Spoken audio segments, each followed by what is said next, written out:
अरे भाई सुनो, सोचो एक मॉन्स्टर हंटर मरने के बाद रीइंकार्नेट हो जाए फ्यूचर में, तो उसका मॉडर्न सिटी में कैसा रिएक्शन होगा। और अगर अभी तक मेरा टेलीग्राम चैनल ज्वाइन नहीं किया है तो जल्दी से कर लेना। वहां पे मैं शॉर्ट पार्ट पहले ही अपलोड कर देता हूँ। लिंक ऊपर आई बटन पे है और डिस्क्रिप्शन में भी है। तो आओ स्टार्ट करते हैं। तो कहानी शुरू होती है पुराने खंडहर में, जहां पर वो सारे लोग चिल्ला रहे होते हैं, लीडर लीडर। फिर देखते हैं कुछ लोग एक आदमी को घेर के बैठे होते हैं और बोल रहे होते हैं, लीडर उठिए। तभी नीचे पड़ा हुआ आदमी हल्का सा खांसता है और उनमें से एक लड़की बोलती है, लीडर जुनू अपनी आंखें खोलिए जल्दी। तभी वो आदमी धीरे से अपनी आंखें खोलता है और बोलता है, उस मॉन्स्टर का क्या हुआ।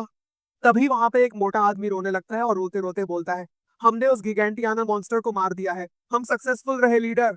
तब हंसी में बोलता है, तो आखिरकार हमने उसे हरा ही दिया। आखिरकार ये मॉन्स्टर सभी मॉन्स्टरों से बहुत ज्यादा ताकतवर था जिन्हें हमने पहले हराया है। इसको मारने के लिए हमें 3 साल का वक्त लग गया, हमारे लाखों सिपाही मारे गए, फिर भी आखिरकार हमने ये कर ही दिया।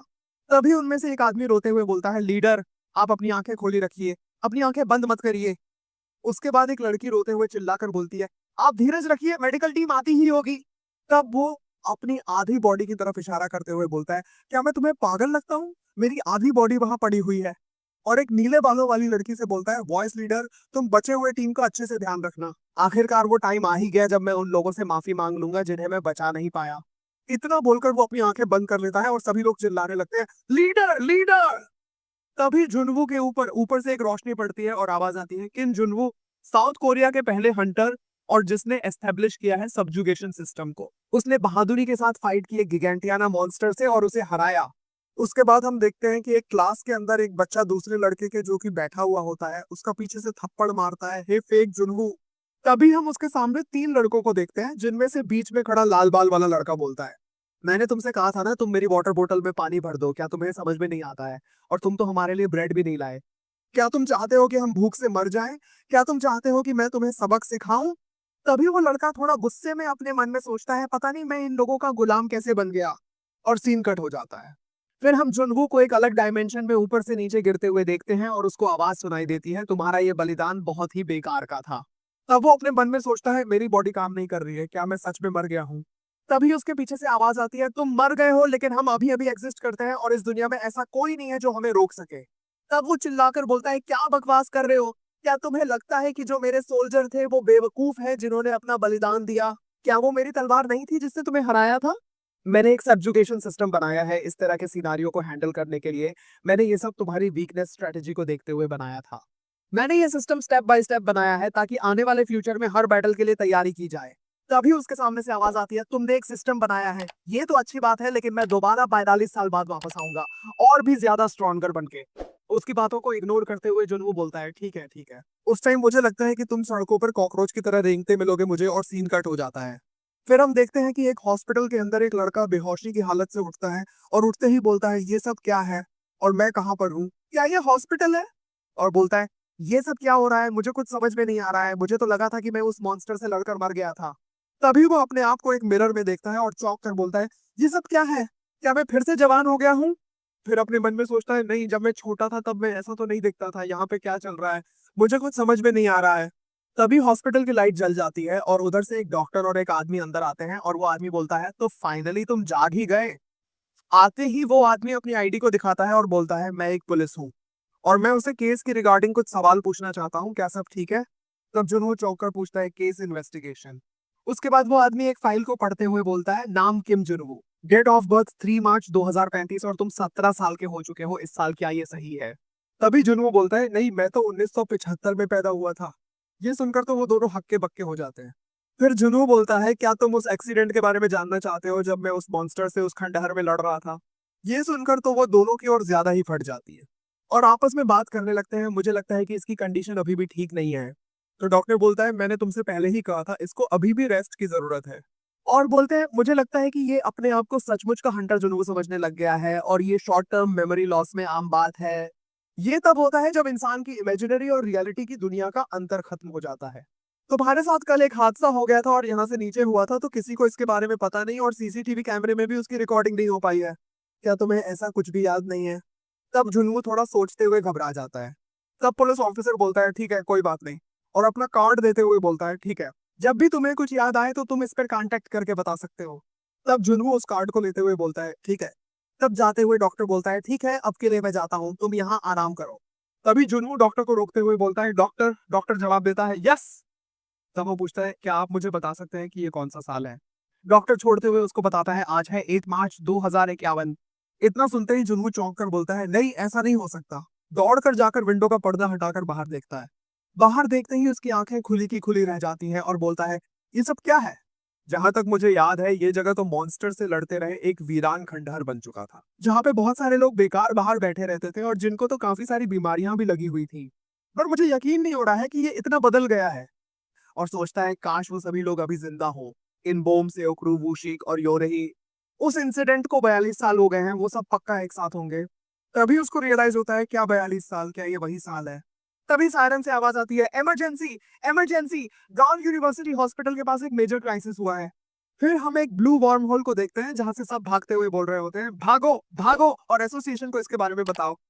ये सब सुनते ही जुनू भागते हुए बोलता है चलो अच्छा हुआ, इसी बहाने मुझे मेरे बनाए हुए सब्जुगेशन का अपग्रेडेड वर्जन देखने को मिलेगा। फिर जैसे ही जुनू बाहर जाता है वो बोलता है क्या इतने सारे लोग यहाँ क्या कर रहे हैं इस खतरनाक सिचुएशन में। तभी वहां एक मिलिट्री ऑफिसर माइक में बोलता है इस सब्जुगेशन में एक एडवांस्ड हंटर पार्टिसिपेट करेगी, कृपया सब लोग इससे दूरी बनाए रखें। उसके बाद हम 10 मिनट में उस मॉन्स्टर को डंजन से बाहर लाने का कहते हुए उसे सुनते हैं। इतना सुनते ही जुनू गुस्से से बोलता है क्या तुम सब मॉन्स्टर को बाहर लाने वाले हो। तभी हमें फ्लैशबैक दिखाया जाता है जहां जुनू एक स्पीच में बोल रहा होता है क्या तुम सब जानते हो अगर मॉन्स्टर डंजन से बाहर आ गए तो उनको रोकना हमारे लिए बहुत ही मुश्किल होगा और इससे हमारी सिटी खतरे में पड़ सकती है। हो सकता है कि हमारी पूरी कंट्री ही खतरे में पड़ जाए। तो इसके लिए हमेशा याद रखना कि हम मॉन्स्टर्स को डंगन्स के अंदर ही खत्म कर दें। क्या सब लोग समझ गए। तब सभी सोल्जर एक साथ बोलते हैं यस सर। फिर वापस प्रेजेंट में जुनहो भीड़ को चीरते हुए आगे आता है और गुस्से में बोलता है तुम बेवकूफ लोग। फिर हम देखते हैं कैमरामैन कैमरा सेट करता है और रिपोर्टर माइक टेस्ट करती है। तभी जुनू चिल्लाते हुए बोलता है तुम सब ये क्या कर रहे हो, क्या तुम सब पागल हो। ये सुन के सभी लोग उसकी तरफ बोलने लगते हैं कौन है ये तो कोई हाई स्कूल का स्टूडेंट लग रहा है। तब जुनू गुस्से से बोलता है इतने सारे लोगों को इकट्ठा करना, तुम सब क्या सोच रहे हो कि मॉन्स्टर को मारना बच्चों का खेल है। तभी भीड़ में से आवाज आती है देखो वो आ गई। और सभी लोग चीयर करने लगते हैं गो ऑन चाय गो ऑन चाय गो ऑन चाय। फिर हम देखते हैं एक कार आती है जिसमें से एक लड़की बाहर आती है और पोज देती है। कैमरामैन फोटो खींचते हुए बोलता है मैडम इधर देखिए। उसे देखकर जुनू सोचता है तो क्या यही है मॉडर्न हंटर। ये तो मेरी सोच से ज्यादा ही यंग है, मैं इसकी स्किल देखने को बेकरार हूँ। फिर गोन चाय डंजन की तरफ जाने लगती है और अपनी ब्रेसलेट दिखाते हुए बोलती है सिस्टम कनेक्शन एक्सेस। फिर स्क्रीन पे शो होता है the subjugation support system approved. User Hunter को ऊंचाई आपको भी रैंक स्किल मिली है और अब से आप इसका उपयोग कर सकती हैं। तभी एक सोल्जर बोलता है मॉन्स्टर डंजन से बाहर आ रहा है। फिर हम देखते हैं उस डंजन में हलचल होने लगती है और उसमें से एक बड़ा सा मॉन्स्टर का पैर बाहर आता है और रोर मारते हुए एक भेड़िया जैसा मॉन्स्टर बाहर आता है। तभी गोन चाय अपनी स्वॉर्ड में क्रिस्टलाइज पावर को एक्टिव करती है। रोर मारते हुए मॉन्स्टर गोन चाय को खाने के लिए आगे बढ़ता है, लेकिन गोन चाहे उस अटैक को डॉज करते हुए साइड होती है और अपनी स्वॉर्ड से उस पर एक जोरदार अटैक करती है। ये सब देखकर कुछ लड़कियां फोटो खींचते हुए बोलती हैं वाओ ये कितना औसम है। मुझे तो ऐसा लग रहा है जैसे हंटर को ऊंचाई डांस कर रही हो। तभी एक छोटा बच्चा जो अपने पापा के कंधे पे बैठा होता है बोलता है पापा जब मैं भी बड़ा हो जाऊंगा तब मैं भी हंटर बन के लोगों को प्रोटेक्ट करूंगा। तब उसके पापा बोलते हैं हाँ बेटा क्यों नहीं। ये सब सुनकर गो ऊंचाई भी थोड़ा खुश होती है, मुझे भी लगता है कि मेरी मेहनत रंग लाने लगी है। फिर हम देखते हैं गो ऊंचाई दौड़कर एक ऊंची जंप लगाती है और अपनी स्वॉर्ड से एक स्लाइस मारती है, जिससे बहुत सारे क्रिस्टल के टुकड़े जाकर उस मॉन्स्टर को लगते हैं और वो मॉन्स्टर वहीं पर मर जाता है। और ये सब करके गो ऊंचाई सभी लोगों के सामने स्टाइल से पोज मारते हुए खड़ी हो जाती है। सभी लोग ये देखकर गो ऊंचाई को चीयर करने लगते हैं गो ऊंचाई गो ऊंचाई गो ऊंचाई। ये सब देखकर जुनू पहले तो खुश होता है फिर गुस्से से बोलता है फिर भी ये सब ठीक नहीं है। उसकी आवाज में कुछ गहरी चिंता थी, जैसे वो जानता हो कि कुछ बड़ा खतरा अभी बाकी है। फिर जुन्नू गुस्से में अपनी मुट्ठी कसते हुए जोर से चिल्लाता है यहाँ सब कुछ बिगड़ा पड़ा है। उसका चेहरा गुस्से से लाल हो गया था। एक दिखावे की हंटर जिसने सेलिब्रिटी के जैसे कपड़े पहने हैं और केवल स्किल के दम पे फाइट करती है और ये बैकअप टीम बस नाम के लिए है। उसने अपने हाथों को हिलाते हुए अपने गुस्से का इजहार किया। और सबसे बेहूदी चीज यह है कि ये लोग सब्जुगेशन को बीच सड़क पर सभी सिविलियंस के सामने कर रहे हैं। तभी गुस्से में भरकर जुनू पास खड़े एक कैमरा को लात मारता है और वो जमीन पर गिर जाता है। कैमरा गिरते ही उसकी आवाज गूंज उठती है। ये सब देखकर एक सोल्जर गुस्से से चीखता है बहुत हुआ, तुम ये क्या कर रहे हो। जुनवू और भी भड़क कर जवाब देता है मैं क्या कर रहा हूँ, मुझे बताओ तुम सब क्या कर रहे हो।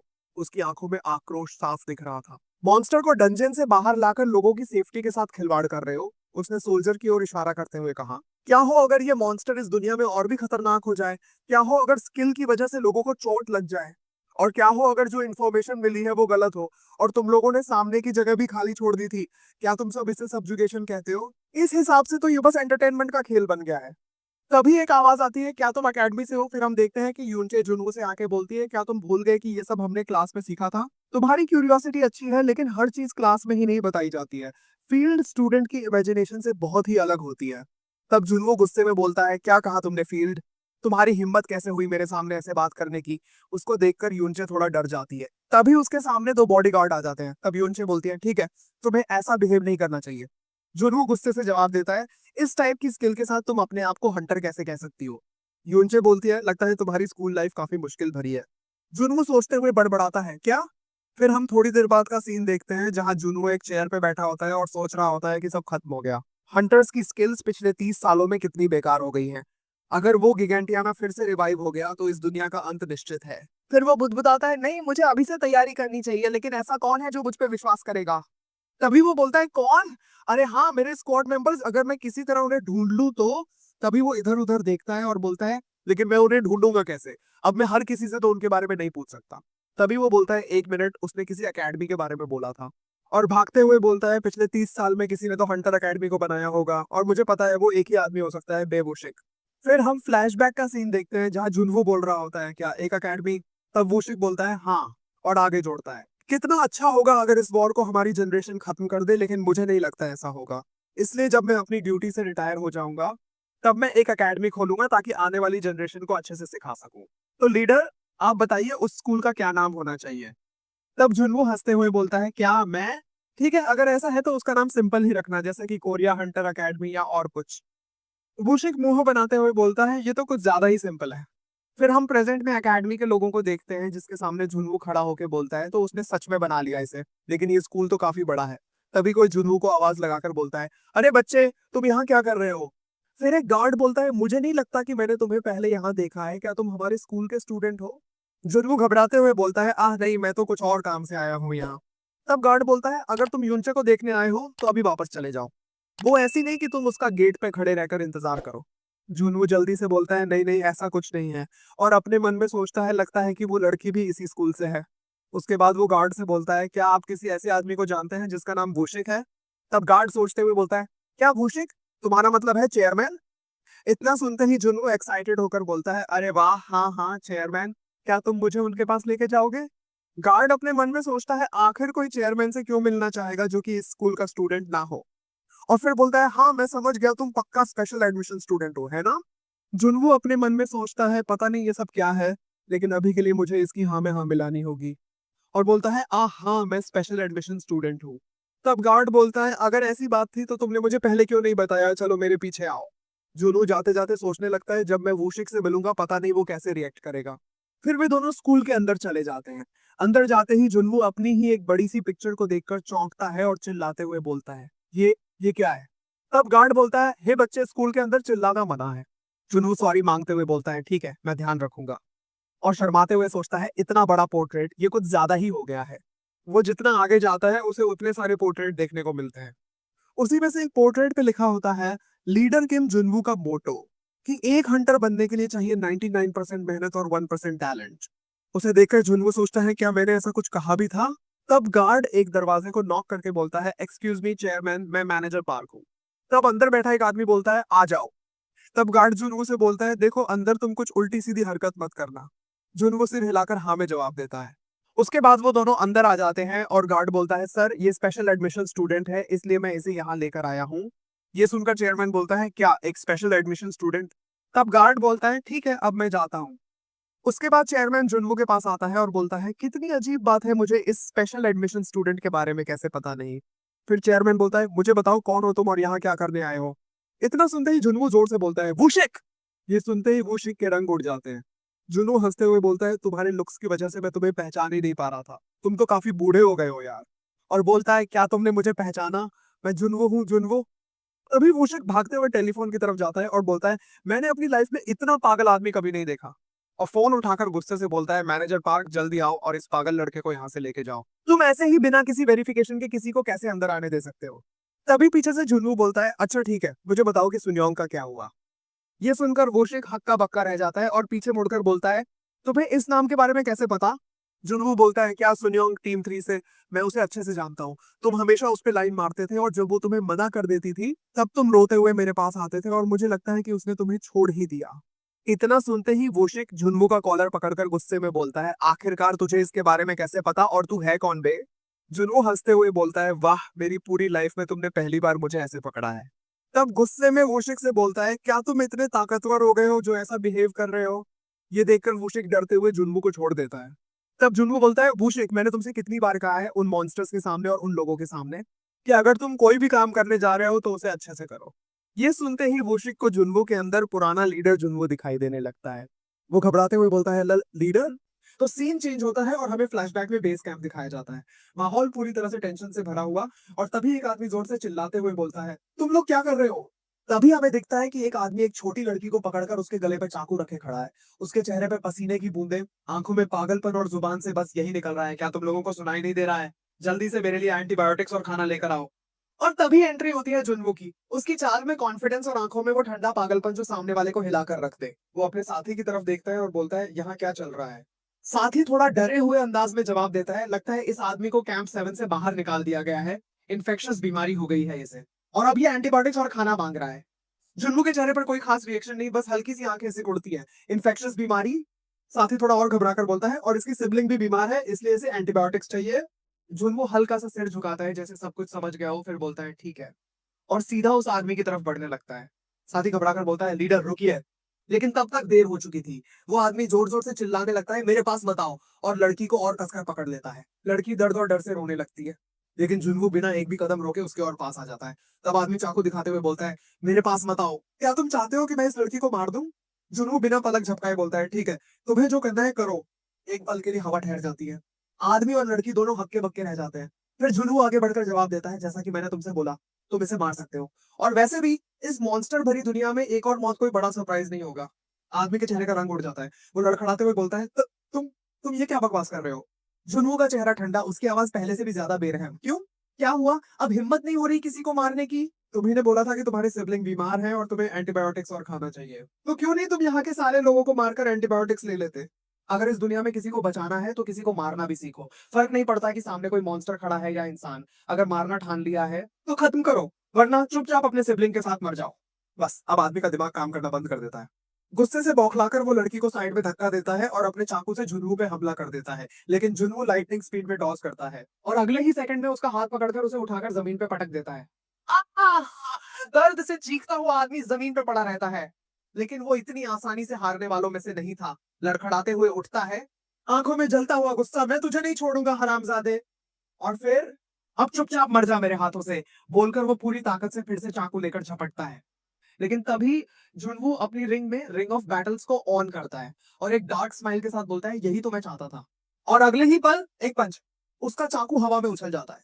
जुनवू सिर्फ एक उंगली से उसके माथे के पास क्लोज फ्लिक एक्टिवेट करता है और बूम, आदमी सीधा दीवार पे जाकर गिरता है और बेहोश हो जाता है।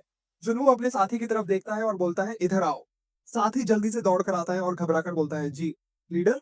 जुनू अपनी आंखें बंद करता है, एक ठंडी सांस लेता है और बोलता है, हमारे पास जो भी एंटीबायोटिक्स बचे हैं उसकी यंगर सिस्टर को दे दो। साथ ही हल्के से कांपते हुए बोलता है, एक मिनट लीडर, अगर उसकी सिस्टर सच में इन्फेक्टेड है तो क्या ये एंटीबायोटिक असर करेगा? जुनू हल्की ठंडी आवाज में बोलता है, कैंप 7 की दूरी यहाँ से 100 किलोमीटर है और जब तक ये वापस जाएगा तब तक ये दोनों मर जाएंगे। तो क्या तुम्हें समझ आया मैंने क्या बोला? उस आदमी की आंखों में डर और घबराहट साफ झलकती है। वो भागते हुए जवाब देता है, जी लीडर, मैं समझ गया। फिर तुरंत अपने बाकी साथियों की तरफ देखता है और ऑर्डर देता है, इस आदमी को उठाकर लोडिंग ट्रक में डाल दो। जब इसे होश आएगा तो इसकी ट्रेनिंग शुरू कर देना। जुनू वहां से जाते हुए बिना पलटे बोलता है, अब से ये आदमी और हम सेम टीम में। सीन बदलता है। अब हम वापस प्रेजेंट में आते हैं और वो चौंकते हुए पूछता है, क्या आप सच में लीडर हैं और आप ऐसे क्यों हैं? जुनू के चेहरे पर हल्की सी परेशानी आती है। फिर वो कंधे उचकाकर जवाब देता है, मुझे भी नहीं पता ये सब क्या चल रहा है, मैं ऐसा क्यों हूँ। जब उठा तब मेरी हालत ऐसी थी। मुझे कुछ सोचते हुए खुद से बड़बड़ाता है, पता नहीं ये कैसे हो सकता है, क्या ये पॉसिबल भी है?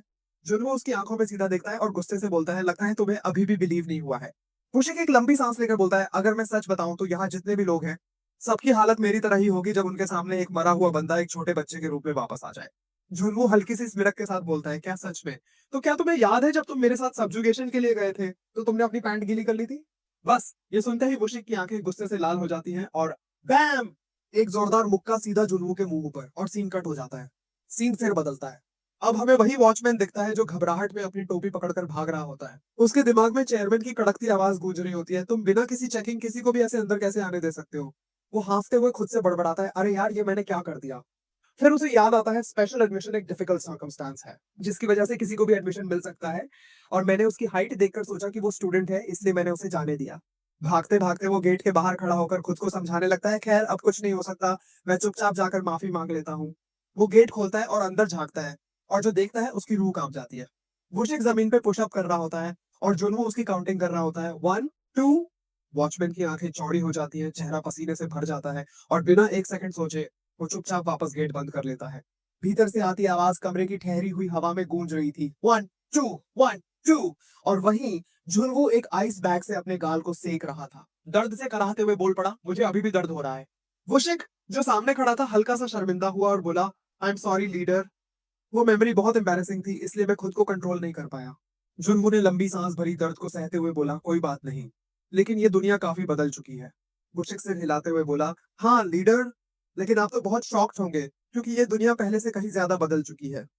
जुनमू हल्के से मुस्कुराया, लेकिन उस मुस्कान में ठंडी सच्चाई झलक रही थी। हाँ, तुम बिल्कुल सही कह रहे हो, और यहाँ तो सब्जुगेशन सिस्टम को भी पूरी तरह बदल दिया गया है। थोड़ी देर पहले मैंने देखा, लोग बीच सड़क पे मॉन्स्टर को डंजन से बाहर निकाल रहे थे और फिर वहीं पे सब्जुगेशन शुरू कर दिया। बुशिक हल्का सा हंसा, तो आप उस हॉस्पिटल वाले इंसिडेंट की बात कर रहे हैं। मुझे पता है आप क्या सोच रहे हैं कि ये दुनिया इतनी बदल कैसे गई, लेकिन लीडर, जब से आपने उस जाइगैंटियाना मॉन्स्टर को टेक डाउन किया है तब से दुनिया थोड़ी पीसफुल हो गई है। अब डेंजरस मॉन्स्टर बहुत ही कम देखने को मिलते हैं। फिर उसने एक लंबी सांस ली और आगे बोला, इसीलिए हंटर्स ने सब्जुगेशन को पब्लिकली करना शुरू कर दिया, ताकि लोगों को दिखा सके कि वो मॉन्स्टर को कैसे मारते हैं। बस इतना सुनते ही झुनगू का पारा चढ़ गया। गुस्से से उसने दहाड़ लगाई, हद होती है, क्या तुम लोगों को अपनी सेफ्टी की बिल्कुल भी परवाह नहीं है? बुशिक थोड़ा झिझकते हुए बोला, वैसे इसका एक और रीजन है, इस समय बिना एडवर्टाइजिंग और स्पॉन्सरशिप के ये काम करना मुश्किल हो चुका है। सुपरनैचुरल डायमेंशन मैनेजमेंट एसोसिएशन और गवर्नमेंट दोनों इंटरकनेक्टेड हैं, और ये ऑपरेशन दोनों मिलकर चला रहे हैं। इसी वजह से हंटर्स अब सेलिब्रिटी की तरह हो चुके हैं। जुल्मों की मुट्ठियां भींच गई, चेहरा गुस्से से तमतमा उठा, लेकिन अभी भी इसे बदला जा सकता है ना? तुम तो आखिरकार इस एकेडमी के चेयरमैन हो, तो तुम बच्चों को सही तरीका क्यों नहीं सिखा सकते? बुशिक ने लंबी सांस ली, उसकी आंखों में लाचारी छलक रही थी। लीडर, मैंने आपसे पहले ही बोला, मैं ऐसा नहीं कर सकता। इसमें बहुत सारे कॉर्पोरेशंस और गवर्नमेंट एजेंसीज जुड़े हुए हैं। मैं अकेला किसी भी एजुकेशनल पॉलिसी को चेंज नहीं कर सकता। जुनू के माथे पर शिकन गहरी हो गई, तो अगर हम एजेंसी के लोगों को अपने साथ मिला लें और अपनी फोर्स बना लें तो? मुशिक ने तुरंत इनकार कर दिया, नहीं, एजेंसी के ज्यादातर लोग गवर्नमेंट के लिए काम करते हैं, वो हमारे साथ कभी नहीं आएंगे। मैं माफी चाहता हूँ, लेकिन ऐसे बहुत सारे लोग होंगे जो हमारी सोच को ठुकरा देंगे। जुनू ने हल्की सी हंसी दी, लेकिन उसकी आंखों में अजीब सा सन्नाटा था। तो क्या तुम्हें भी ऐसा लगता है कि मैं गलत बोल रहा हूँ? मुझे घबराकर हाथ हिलाने लगा, अरे नहीं, बिल्कुल नहीं। लीडर, आपको अंदाजा भी नहीं है आप मेरे लिए कितने बड़े हैं। मैं आपकी बात को कैसे नजरअंदाज कर सकता हूँ? जुनू चुपचाप बैठ गया, सिर पकड़ लिया और मन ही मन सोचने लगा, अब मैं क्या करूं, कुछ समझ में नहीं आ रहा। वुशिक ने हल्की मुस्कान के साथ बोला, लीडर, फिक्र मत करिए, इसकी वजह से हमारा वर्ल्ड अभी भी पीसफुल है, और मैं तो बूढ़ा बन चुका हूँ, लेकिन आप अभी जवान हैं, क्यों ना आप अपनी न्यू लाइफ स्टार्ट कर दें। जुनू की आंखें एकदम ठंडी हो गई। उसने धीरे धीरे सिर उठाया और बहुत सीरियस टोन में बोला, नहीं, वो जाइगैंटियाना मॉन्स्टर फिर से रिवाइव हो चुका है। और ये सुनकर तो मुशिक के चेहरे का पूरा रंग उड़ गया। उसकी आवाज कांपने लगी, क्या आपने अभी क्या बोला? जुन्मो की आवाज शांत मगर भारी थी, हाँ मैं बिल्कुल ठीक कह रहा हूँ, जाइगैंटियाना मॉन्स्टर फिर से रिवाइव हो चुका है। मुशिक अब तक घबराहट से पसीने पसीने हो चुका था। उसने एक कदम पीछे लिया और जोर से चिल्लाया, क्या सच में वही जाइंट जाइगैंटियाना मॉन्स्टर फिर से रिवाइवल हो चुका है? जुन्मो ने उसकी आंखों में देखा और एक आखिरी बार सिर हिलाया, हाँ बिल्कुल, मैं भी यकीन नहीं करना चाहता, लेकिन ये सच है। उस टाइम जब मैं मरा था, जब मेरी आंखें बंद हो गई थी, तब मैं किसी और डायमेंशन में पहुंच गया था। जुनू की आवाज ठहरी हुई थी, लेकिन उसके शब्दों में भारीपन था, और मेरे साथ साथ वो मॉन्स्टर भी वहां पे था, और उसी ने मुझे बताया था कि मैं 35 साल बाद वापस आऊंगा। मुशिक के चेहरे का रंग उड़ गया। घबराते हुए उसने बोला, नहीं, ये कैसे हो सकता है? क्या आपने और भी कुछ देखा था इसके अलावा? क्या आपको सच में लगता है ऐसा कुछ होगा? झुनवू ने एक गहरी सांस ली और उसकी आंखें सीधे वुशिक की आंखों में उतर गई। तो क्या तुमने कभी सोचा था कि एक आदमी जो मर चुका था, वो 32 साल बाद तुम्हारे सामने ऐसे बैठा होगा? क्या तुमने कभी सोचा था? लेकिन फिर भी ये हुआ ना? मुशिक ने झिझकते हुए सिर हिलाया, हाँ हाँ, अच्छा, आप ठीक कह रहे हैं। जुनवू ने हल्की सी हंसी दी, लेकिन उसमें एक निराशा झलक रही थी। उसने धीरे धीरे मुड़ते हुए बोला, ठीक है, बहुत हुआ। मैं यहाँ पे एक होप लेकर आया था, लेकिन लगता नहीं कि मुझे यहाँ से कुछ मिल पाएगा। रुकिए लीडर, आप क्या करने वाले हैं? वुशिक ने घबराकर चिल्लाया। जुनवू की आंखों में एक ठंडा सा जुनून झलकने लगा। अब मैं खुद ही इसे हैंडल करूंगा, और मैं एक बार उस मॉन्स्टर को हरा चुका हूँ, तो दोबारा क्यों नहीं कर सकता? वुशिक ने जल्दी से जवाब दिया, लेकिन लीडर, इस बार आपकी दूसरी बॉडी है और मुझे नहीं लगता कि इससे कुछ होगा। जुनवू ने हल्का सिर झटका और मुस्कुराते हुए बोला, अरे हाँ, तुम ठीक बोल रहे हो। तो फिर मुझे क्या करना चाहिए? क्या तुम्हें पता है कि मेरा वेपन कहाँ रखा गया है? मैं उसके साथ थोड़ी सी ट्रेनिंग कर लूंगा। वुशिक के पसीने छूट गए। उसने हड़बड़ाते हुए बोला, क्या आपका वेपन? आपका वेपन तो सुपरनैचुरल डायमेंशन मैनेजमेंट एसोसिएशन के हेडक्वार्टर में रखा गया है और उसको एक सिंबॉलिक सिग्निफिकेंस दे दिया गया है। अब वो ऐसा कुछ नहीं है कि आप बस जाएं और उठा लें। जुनवो के चेहरे पर एक हल्की हंसी आई, लेकिन उसकी आंखों में गहरी ठंडक थी। क्या सच में मैं अपने ही वेपन को ऐसे नहीं उठा सकता? क्या मुझे इसके लिए किसी की परमिशन लेनी होगी?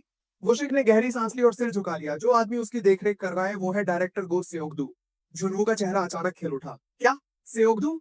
अरे ये तो अच्छी बात है ना, वो तो हमारा ही आदमी था, कितना लॉयल था मेरे साथ। वुशिक का चेहरा गंभीर हो गया। हाँ, मैं मानता हूँ कि वो आपके लिए बहुत लॉयल था, लेकिन इस टाइम पे वही सबसे ज्यादा अनहैप्पी होगा आपके रिटर्न से। जुनवू ने अपने कान पर हाथ मारा और हंसी दबाते हुए बोला, क्या सच में? मुझे कुछ सुनाई नहीं दे रहा है। मुशिक ने जल्दी से बोला, नहीं, मेरी बात सुनिए। एक्सक्लूसिव डायरेक्टर की ग्रैंड डॉटर भी इसी स्कूल में है और वो अपनी ग्रैंड डॉटर की हर बात मानते हैं। जुन्नू का चेहरा अचानक गंभीर हो गया। Grand daughter? फिर उसने हल्की मुस्कान के साथ पूछा, तो क्या तुम्हें लगता है कि अगर हम उसकी ग्रैंड डॉटर के पास जाएंगे तो हमारी प्रॉब्लम सॉल्व हो जाएगी? मुशिक ने झट से सिर हिलाया, मुझे ऐसा नहीं लगता कि ऐसा कुछ होगा, और आप तो उससे पहले मिल चुके हैं। वहीं जब आप सब्जुगेशन देखने गए थे उस हॉस्पिटल के पास।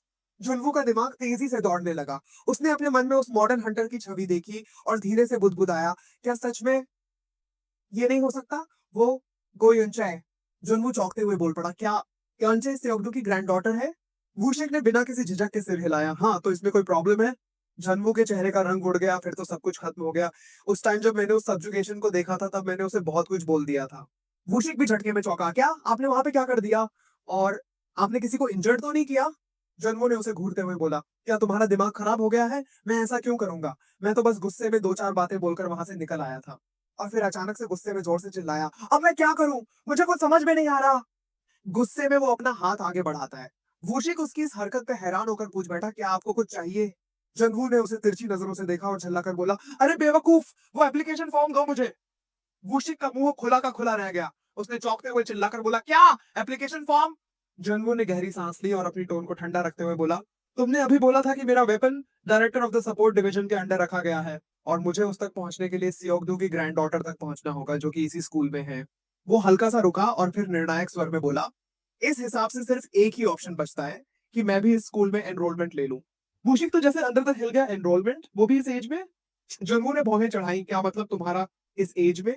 मूशिक ने गला साफ करते हुए थोड़ा संकोच से बोला, अगर मैं आपकी एक्चुअल एज के हिसाब से देखूं तो आप अभी 80 साल के हो चुके हैं, और मुझे डर है कि कहीं आजकल के बच्चे आपको बुली करने लगे और फिर आप गुस्से में उन्हें कुछ करना बैठे। जन्मू ने गहरी सांस ली। उसके दिमाग में कई बातें घूमने लगी। फिर उसने एक हल्की सी हंसी दी और बोला, क्या बेवकूफी है? तुमसे किसने बोला कि मैं यहाँ नए दोस्त बनाने जा रहा हूँ? उसने ठंडे स्वर में आगे बोला, मुझे सिर्फ मेरा वेपन चाहिए, और जैसे ही मुझे वो मिल जाएगा मैं यहाँ से सीधा निकल जाऊंगा। मुशिक हल्का सा मुस्कुराया, आप अभी भी पहले की तरह ही रिलेंटलेस हैं। जन्मू ने कंधे उचकाए, हाँ मुझे पता है, इसलिए तो मैं सबसे पहले मर गया था। वूशिक ने गहरी सांस लेते हुए एप्लीकेशन फॉर्म निकालकर उसकी ओर बढ़ाया और फिर विनती भरे स्वर में बोला, मैं आपसे एक रिक्वेस्ट करना चाहता हूँ, प्लीज बच्चों के साथ ज्यादा हार्ड बिहेव मत करिएगा। जुनवू ने उसकी ओर देखा और हल्के से मुस्कुराकर बोला, ठीक है, समझ गया। तुम्हें क्या लगता है कि मैं ऐसा करूंगा स्कूल में? वूशिक ने लंबी सांस लेते हुए फिर बोला, और प्लीज अगर आपको कुछ अनोइंग लगे तो जितना हो सके उसे इग्नोर करने की कोशिश कीजिएगा। उसने थोड़ा झिझकते हुए आगे बोला, मेरा मतलब ये है कि आजकल के बच्चे कुछ ज्यादा ही शरारती होते हैं, तो आप उन्हें वैसे हैंडल मत करिएगा जैसे हमें हैंडल किया करते थे, वरना बेचारे उसे सरवाइव नहीं कर पाएंगे। जुनगू ने एक तीखी नजर डाली और फिर गुस्से में चिल्लाया, अरे हाँ ठीक है, मैं समझ गया, अब बच्चों की तरह मुझे समझाना बंद करो। अगले दिन अकेडमी के अंदर का नजारा दिखाया जाता है। क्लास 1 का गेट दिखता है और उसके ठीक बाहर जुनगू खड़ा है। वो भीतर झांकता है और मन ही मन सोचता है, तो मैंने फैसला कर लिया है, मुझे ये करना ही होगा। उसने हल्का सा सिर झटकते हुए खुद को समझाया, लेकिन अंदर जाने से थोड़ा नर्वस महसूस हो रहा है, पर मेरे वेपन के लिए मुझे ये करना होगा। फिर उसे वूशिक की बात याद आई, मुझे अपनी प्रोफाइल लो रखनी होगी जब तक कि मैं यूनचाई तक नहीं पहुंच जाता। तभी पीछे से एक आवाज आती है, तुम क्या कर रहे हो? जनवू चौंक कर पीछे मुड़ता है और देखता है एक शॉर्ट हेयर वाली लड़की, कंधे पर एक बैग टांगे, आंखों में वही ठंडी बेरुखी, वो सीधा उसकी तरफ देख रही थी। फिर वो बिना किसी हिचक के बोलती है, तुम दरवाजे के सामने क्यों खड़े हो? अगर तुम्हें नहीं जाना तो हट जाओ, मुझे जाना है। जनवू हल्का घबराकर जल्दी से बोलता है, अरे मैं तो बस जाने ही वाला था, लेकिन लड़की वहीं खड़ी रहती है। अब वो जनवू को ध्यान से घूरने लगती है। जनवू को अजीब सा लगने लगता है, हल्का सा पसीना भी आ जाता है। वो झिझक कर बोलता है, क्या हुआ, मैंने कुछ गलत बोला क्या? लड़की एक सेकंड के लिए चुप रहती है, फिर बिल्कुल ठंडे एक्सप्रेशन के साथ बोलती है, अरे तुम तो वही हो ना, कल वाले बेवकूफ। हाँ। जनवू को कुछ भी समझ में नहीं आता। वो थोड़ा हड़बड़ा कर बोलता है, क्या? कल वाला कौन बेवकूफ? लड़की बिना किसी इंटरेस्ट के अंदर जाते हुए बोलती है, मैंने सुना था कि यहाँ पे एक स्पेशल ट्रांसफर स्टूडेंट आने वाला है, बट मैंने कभी नहीं सोचा था कि वो तुम होगे कल वाला बेवकूफ। फिर एक हल्का सा शोल्डर श्रग करते हुए बोलती है, खैर इससे मुझे क्या, जो करना है करो, और सीधे अंदर चली जाती है। जुनवू वहीं खड़ा रह जाता है। अगले ही सेकंड वो चिल्लाते हुए बोलता है, तुम किस बारे में बात कर रही हो, और कौन है वो कल वाला बेवकूफ? लेकिन लड़की एक बार भी पीछे मुड़कर नहीं देखती। जुनवू वहीं खड़ा रह जाता है और अपने मन में सोचता है, ये कैसी लड़की थी यार, जो बोलना था बोल दिया और बिना सुने चुपचाप चली भी गई। सीरियसली। वो एक ठंडी सांस लेता है और खुद से बड़बड़ाता है, खैर ये आजकल के बच्चे भी ना, छोड़ो। फिर वो अंदर जाता है और जैसे ही उसकी नजर क्लास में पड़ती है, वो सीन बिल्कुल फ्रीज हो जाता है।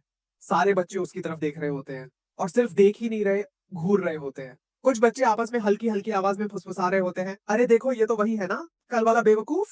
दो लड़कियां एक दूसरे को देखकर बोलती हैं, हाँ हाँ, यही है वही कल वाला बेवकूफ लड़का।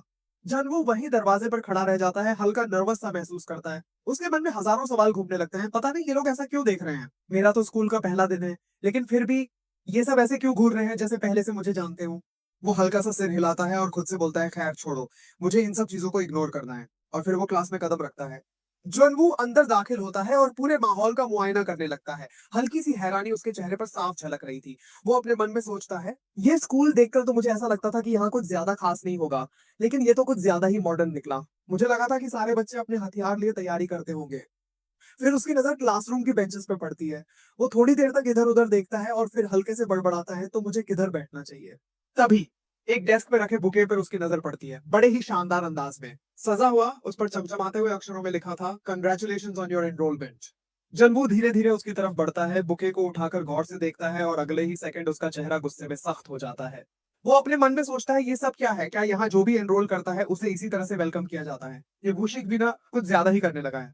बिना किसी एक्स्ट्रा रिएक्शन के वो उसी बेंच पे बैठ जाता है। बुके को घूरते हुए बोलता है, अब मैं इस बुके का क्या करूं? इसको तो मैं खा भी नहीं सकता। ये सब करके तो बस रिसोर्सेज और पैसों की बर्बादी है। तभी पीछे से एक जोरदार आवाज गूंजती है। ये टीचर भी पता नहीं अपने आप को क्या समझती है। धड़ाम!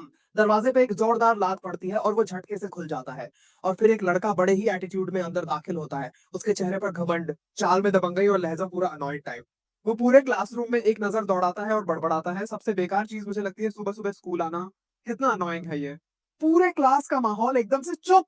जैसे ही वो लड़का अंदर आता है, सारे बच्चे डर के मारे अपना सिर झुका लेते हैं। कोई भी उससे आंखें मिलाने की हिम्मत नहीं कर रहा था। जानवू इसे ध्यान से देखता है। वो अपने मन में सोचता है, तो यहाँ पर एक ऐसा बच्चा भी है जिसको लगता है कि वो पूरे क्लास में कंट्रोल कर रहा है। और तभी उस लड़के की नजर सीधे जनवू पे पड़ती है। उसके चेहरे पे हल्की सी घिनौनी स्mirk आ जाती है और वो हंसते हुए जनवू के पास आता है। वो झुककर एकदम जनवू के चेहरे के पास आता है और बोलता है, अरे देखो यहाँ पे कौन है। फिर उसकी आंखें थोड़ी सिकुड़ती हैं, जैसे कोई पुरानी बात याद आ गई हो। तुम तो वही हो ना, कल वाले बेवकूफ लड़के? जनवू बिना कोई एक्सप्रेशन बदले बस उसे देखता है। लड़का आगे बोलता है, अरे हाँ, तुम तो वही हो जिसने योंचे के साथ बदतमीजी की थी, और आखिरकार तुम वही हो जिसके बारे में सब बात कर रहे थे। जनवू हल्के से भौहें चढ़ाता है और बोलता है, लेकिन तुम्हें इस सब चीज के बारे में कैसे पता? तुम मुझे जानते कैसे हो? तभी लड़का अपने फोन को निकालता है। टच स्क्रीन ऑन होती है और वो फोन जनवू के सामने कर देता है। देख लो खुद ही। फोन की स्क्रीन पर एक वीडियो क्लिप प्ले हो रही थी, जनवू का वीडियो। वो वायरल हो चुका था। लड़का हंसते हुए बोलता है, तुम्हारा वीडियो क्लिप सारे सोशल मीडिया पे वायरल हो चुका है, और यहाँ तक कि स्कूल के सारे बच्चे भी इसको देख चुके हैं। जनवू को ये सब सुनकर हल्का सा कंफ्यूजन होता है। वो खुद से बड़बड़ाता है, क्या एक वीडियो क्लिप सोशल मीडिया और ये वायरल हो चुका है, तो क्या इसी वजह से सब लोग मुझे जानते हैं यहाँ पर? और तभी वो लड़का एकदम से जुनवू के सर पे एक जोरदार थप्पड़ मारता है। खैर चलो कोई बात नहीं, सब छोड़ो। फिर वो हंसता है जैसे कुछ हुआ ही ना हो। तो तुमने सबके सामने यूनचे के लिए ट्रबल खड़ा कर दिया था, और तुम क्लास ई के ट्रांसफर स्टूडेंट भी हो। तुम तो बहुत बड़ी मुसीबत में पड़ने वाले हो मेरे भाई। वो हंसते हुए अपना हाथ आगे बढ़ाता है और बोलता है, चल अपना नाम बता। जॉनवू उसे बिना किसी एक्सप्रेशन के देखता है। लड़का अपने दूसरे हाथ से अपने बालों को झटकता है और बोलता है, क्या तुम्हें पता है मैं कौन हूँ? फिर हल्की सी मुस्कान के साथ अपना नाम अनाउंस करता है, मेरा नाम है जूसियोक। जन्मू को अंदर ही अंदर गुस्सा तो आ रहा था, लेकिन तभी उसे वुशिक की वो बात याद आ जाती है, अगर कोई अनोइंग चीज दिखे तो जितना हो सके उतना उसे इग्नोर करना। वो खुद को शांत करता है और जूसुक की तरफ हाथ बढ़ाते हुए बोलता है, मेरा नाम है जनवू। लेकिन तभी जूसेओक जोर जोर से हंसने लगता है, जैसे उसने कोई बहुत बड़ा मजाक सुन लिया हो। फिर वो बीच में ही हंसी रोककर बोलता है, क्या सच में तुम्हारा नाम जनवू है? क्या तुम्हारे पेरेंट्स को कुछ और नहीं सूझा? क्या उनको लगा कि तुम्हारा नाम एक टॉप टियर हंटर के नाम पे रखेंगे तो तुम भी एक टॉप टियर हंटर बन जाओगे? और सच बताऊं तो ये बहुत ही फनी है। Anyway, nice to meet you. एक जनवू। जनवू के चेहरे से हल्की सी हंसी गायब हो जाती है, लेकिन वो बाहर से जबरदस्ती स्माइल बनाए रखता है। अंदर ही अंदर उसके दिमाग में ये नाम फेक जनवू गूंजता रहता है, लेकिन वो कुछ नहीं कहता। तभी जूसियोक एकदम कंधे पे हाथ रखकर पूछता है, अच्छा तुम मुझे बताओ, वो पास से कैसी दिखती है?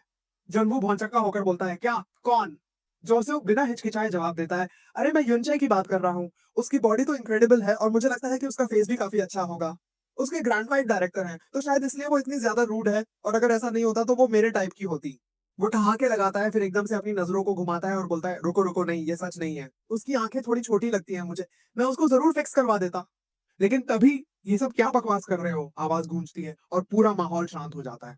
जोसेओक और जनवू दोनों पलट कर देखते हैं और वही लड़की गुस्से में भरी उनकी तरफ बढ़ रही होती है। वो पास आते ही बोलती है, तुम दोनों क्या बकवास कर रहे हो? जोसेओक भौहें उठाकर हल्की हंसी में बोलता है, क्या तुम फिर से आ गई? लेकिन लड़की बिना झिझक के पलट कर बोलती है, किसी को जज करने से पहले क्या तुमने कभी अपना चेहरा मिरर में देखा है? बंदर से कम नहीं लगते हो। जोसेओक की हंसी अचानक गायब हो जाती है। चेहरे पर हल्का गुस्सा उभर आता है और वो ठहाके मारते हुए बोलता है, क्या तुम्हारा दिमाग खराब हो गया? क्या तुम चाहती हो कि मैं तुम्हें सबक सिखाऊं? क्या तुम अपने आप को ज्यादा समझदार समझती हो?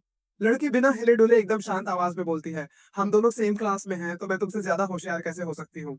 जोसेओ का चेहरा तमतमा उठता है। वो गुस्से में लगभग चीखते हुए बोलता है, तुम मुझे अपने साथ कंपेयर मत करो। मैं ओरिजिनली क्लास बी से रिलेटेड हूँ, ठीक है ना? लड़की बिना किसी इमोशन के जवाब देती है, हाँ मुझे पता है। तुम अपनी हरकतों की वजह से अपने पॉइंट्स गवा चुके हो और क्लास ई में डंप कर दिए गए हो। और तुम्हारे डैड के कनेक्शंस की वजह से तुम यहाँ हो, वरना कब के बाहर फेंके जा चुके होते। वो पूरी तरह से तमतमा जाता है, आंखों में जलता हुआ गुस्सा और चेहरे पर क्रोध। वो एकदम से हाथ उठाता है और चिल्लाता है, तुम्हारी हिम्मत कैसे हुई ये सब बोलने की? उसकी आंखें गुस्से में जल रही थी और उसका हाथ पूरी ताकत से लड़की के चेहरे की तरफ बढ़ रहा था। लड़की अपनी आंखें कसकर बंद कर लेती है और अगले ही पल जमीन पर गिरने की आवाज आती है। पूरी क्लास सन्नाटे में आ जाती है।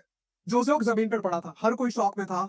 लेकिन फिर कैमरा मूव करता है और हम देखते हैं कि जुनवू वही खड़ा है और वो जोसेफ को एक जबरदस्त लात मार चुका होता है। वो एकदम कड़क आवाज में बोलता है, क्या तुम्हारा दिमाग खराब है जो तुम ऐसी हरकत कर रहे हो? जोसेफ दर्द से कराहता है, सिर उठाने की कोशिश करता है और घबराई हुई आवाज में बोलता है, तुम फेक जुनवू? और फिर जोसेफ घूरते हुए जुनवू को देखता है और बोलता है, तो ये तू है? क्या तूने अभी मुझे किक मारा? जोनवू हल्के से मुस्कुराता है और एक कूल अंदाज में जवाब देता है, क्या तुझे समझ नहीं आया? चाहता है मैं फिर से करूं? जोसेफ हंसते हुए अपने कपड़े झाड़ता है और खड़ा हो जाता है। डैमिट, पहले ही दिन चीजों को समझने में दिक्कत हो रही है क्या? फिर अचानक गुस्से में आकर चिल्लाता है, क्या तुझे होश में लाने के लिए मुझे तुझे जान से मारना पड़ेगा? जोनवू के आंखों में ठंडा पागलपन झलकता है। अरे बेवकूफ, क्या तूने कभी ऐसा कुछ फेस किया है जो ऐसी बातें बोल रहा है? बस इतना सुनते ही जूसियो गुस्से से तमतमाता हुआ एक पंच झोंकता है और चिल्लाता है, ये स्पेशल ट्रांसफर स्टूडेंट क्या बकवास कर रहा है?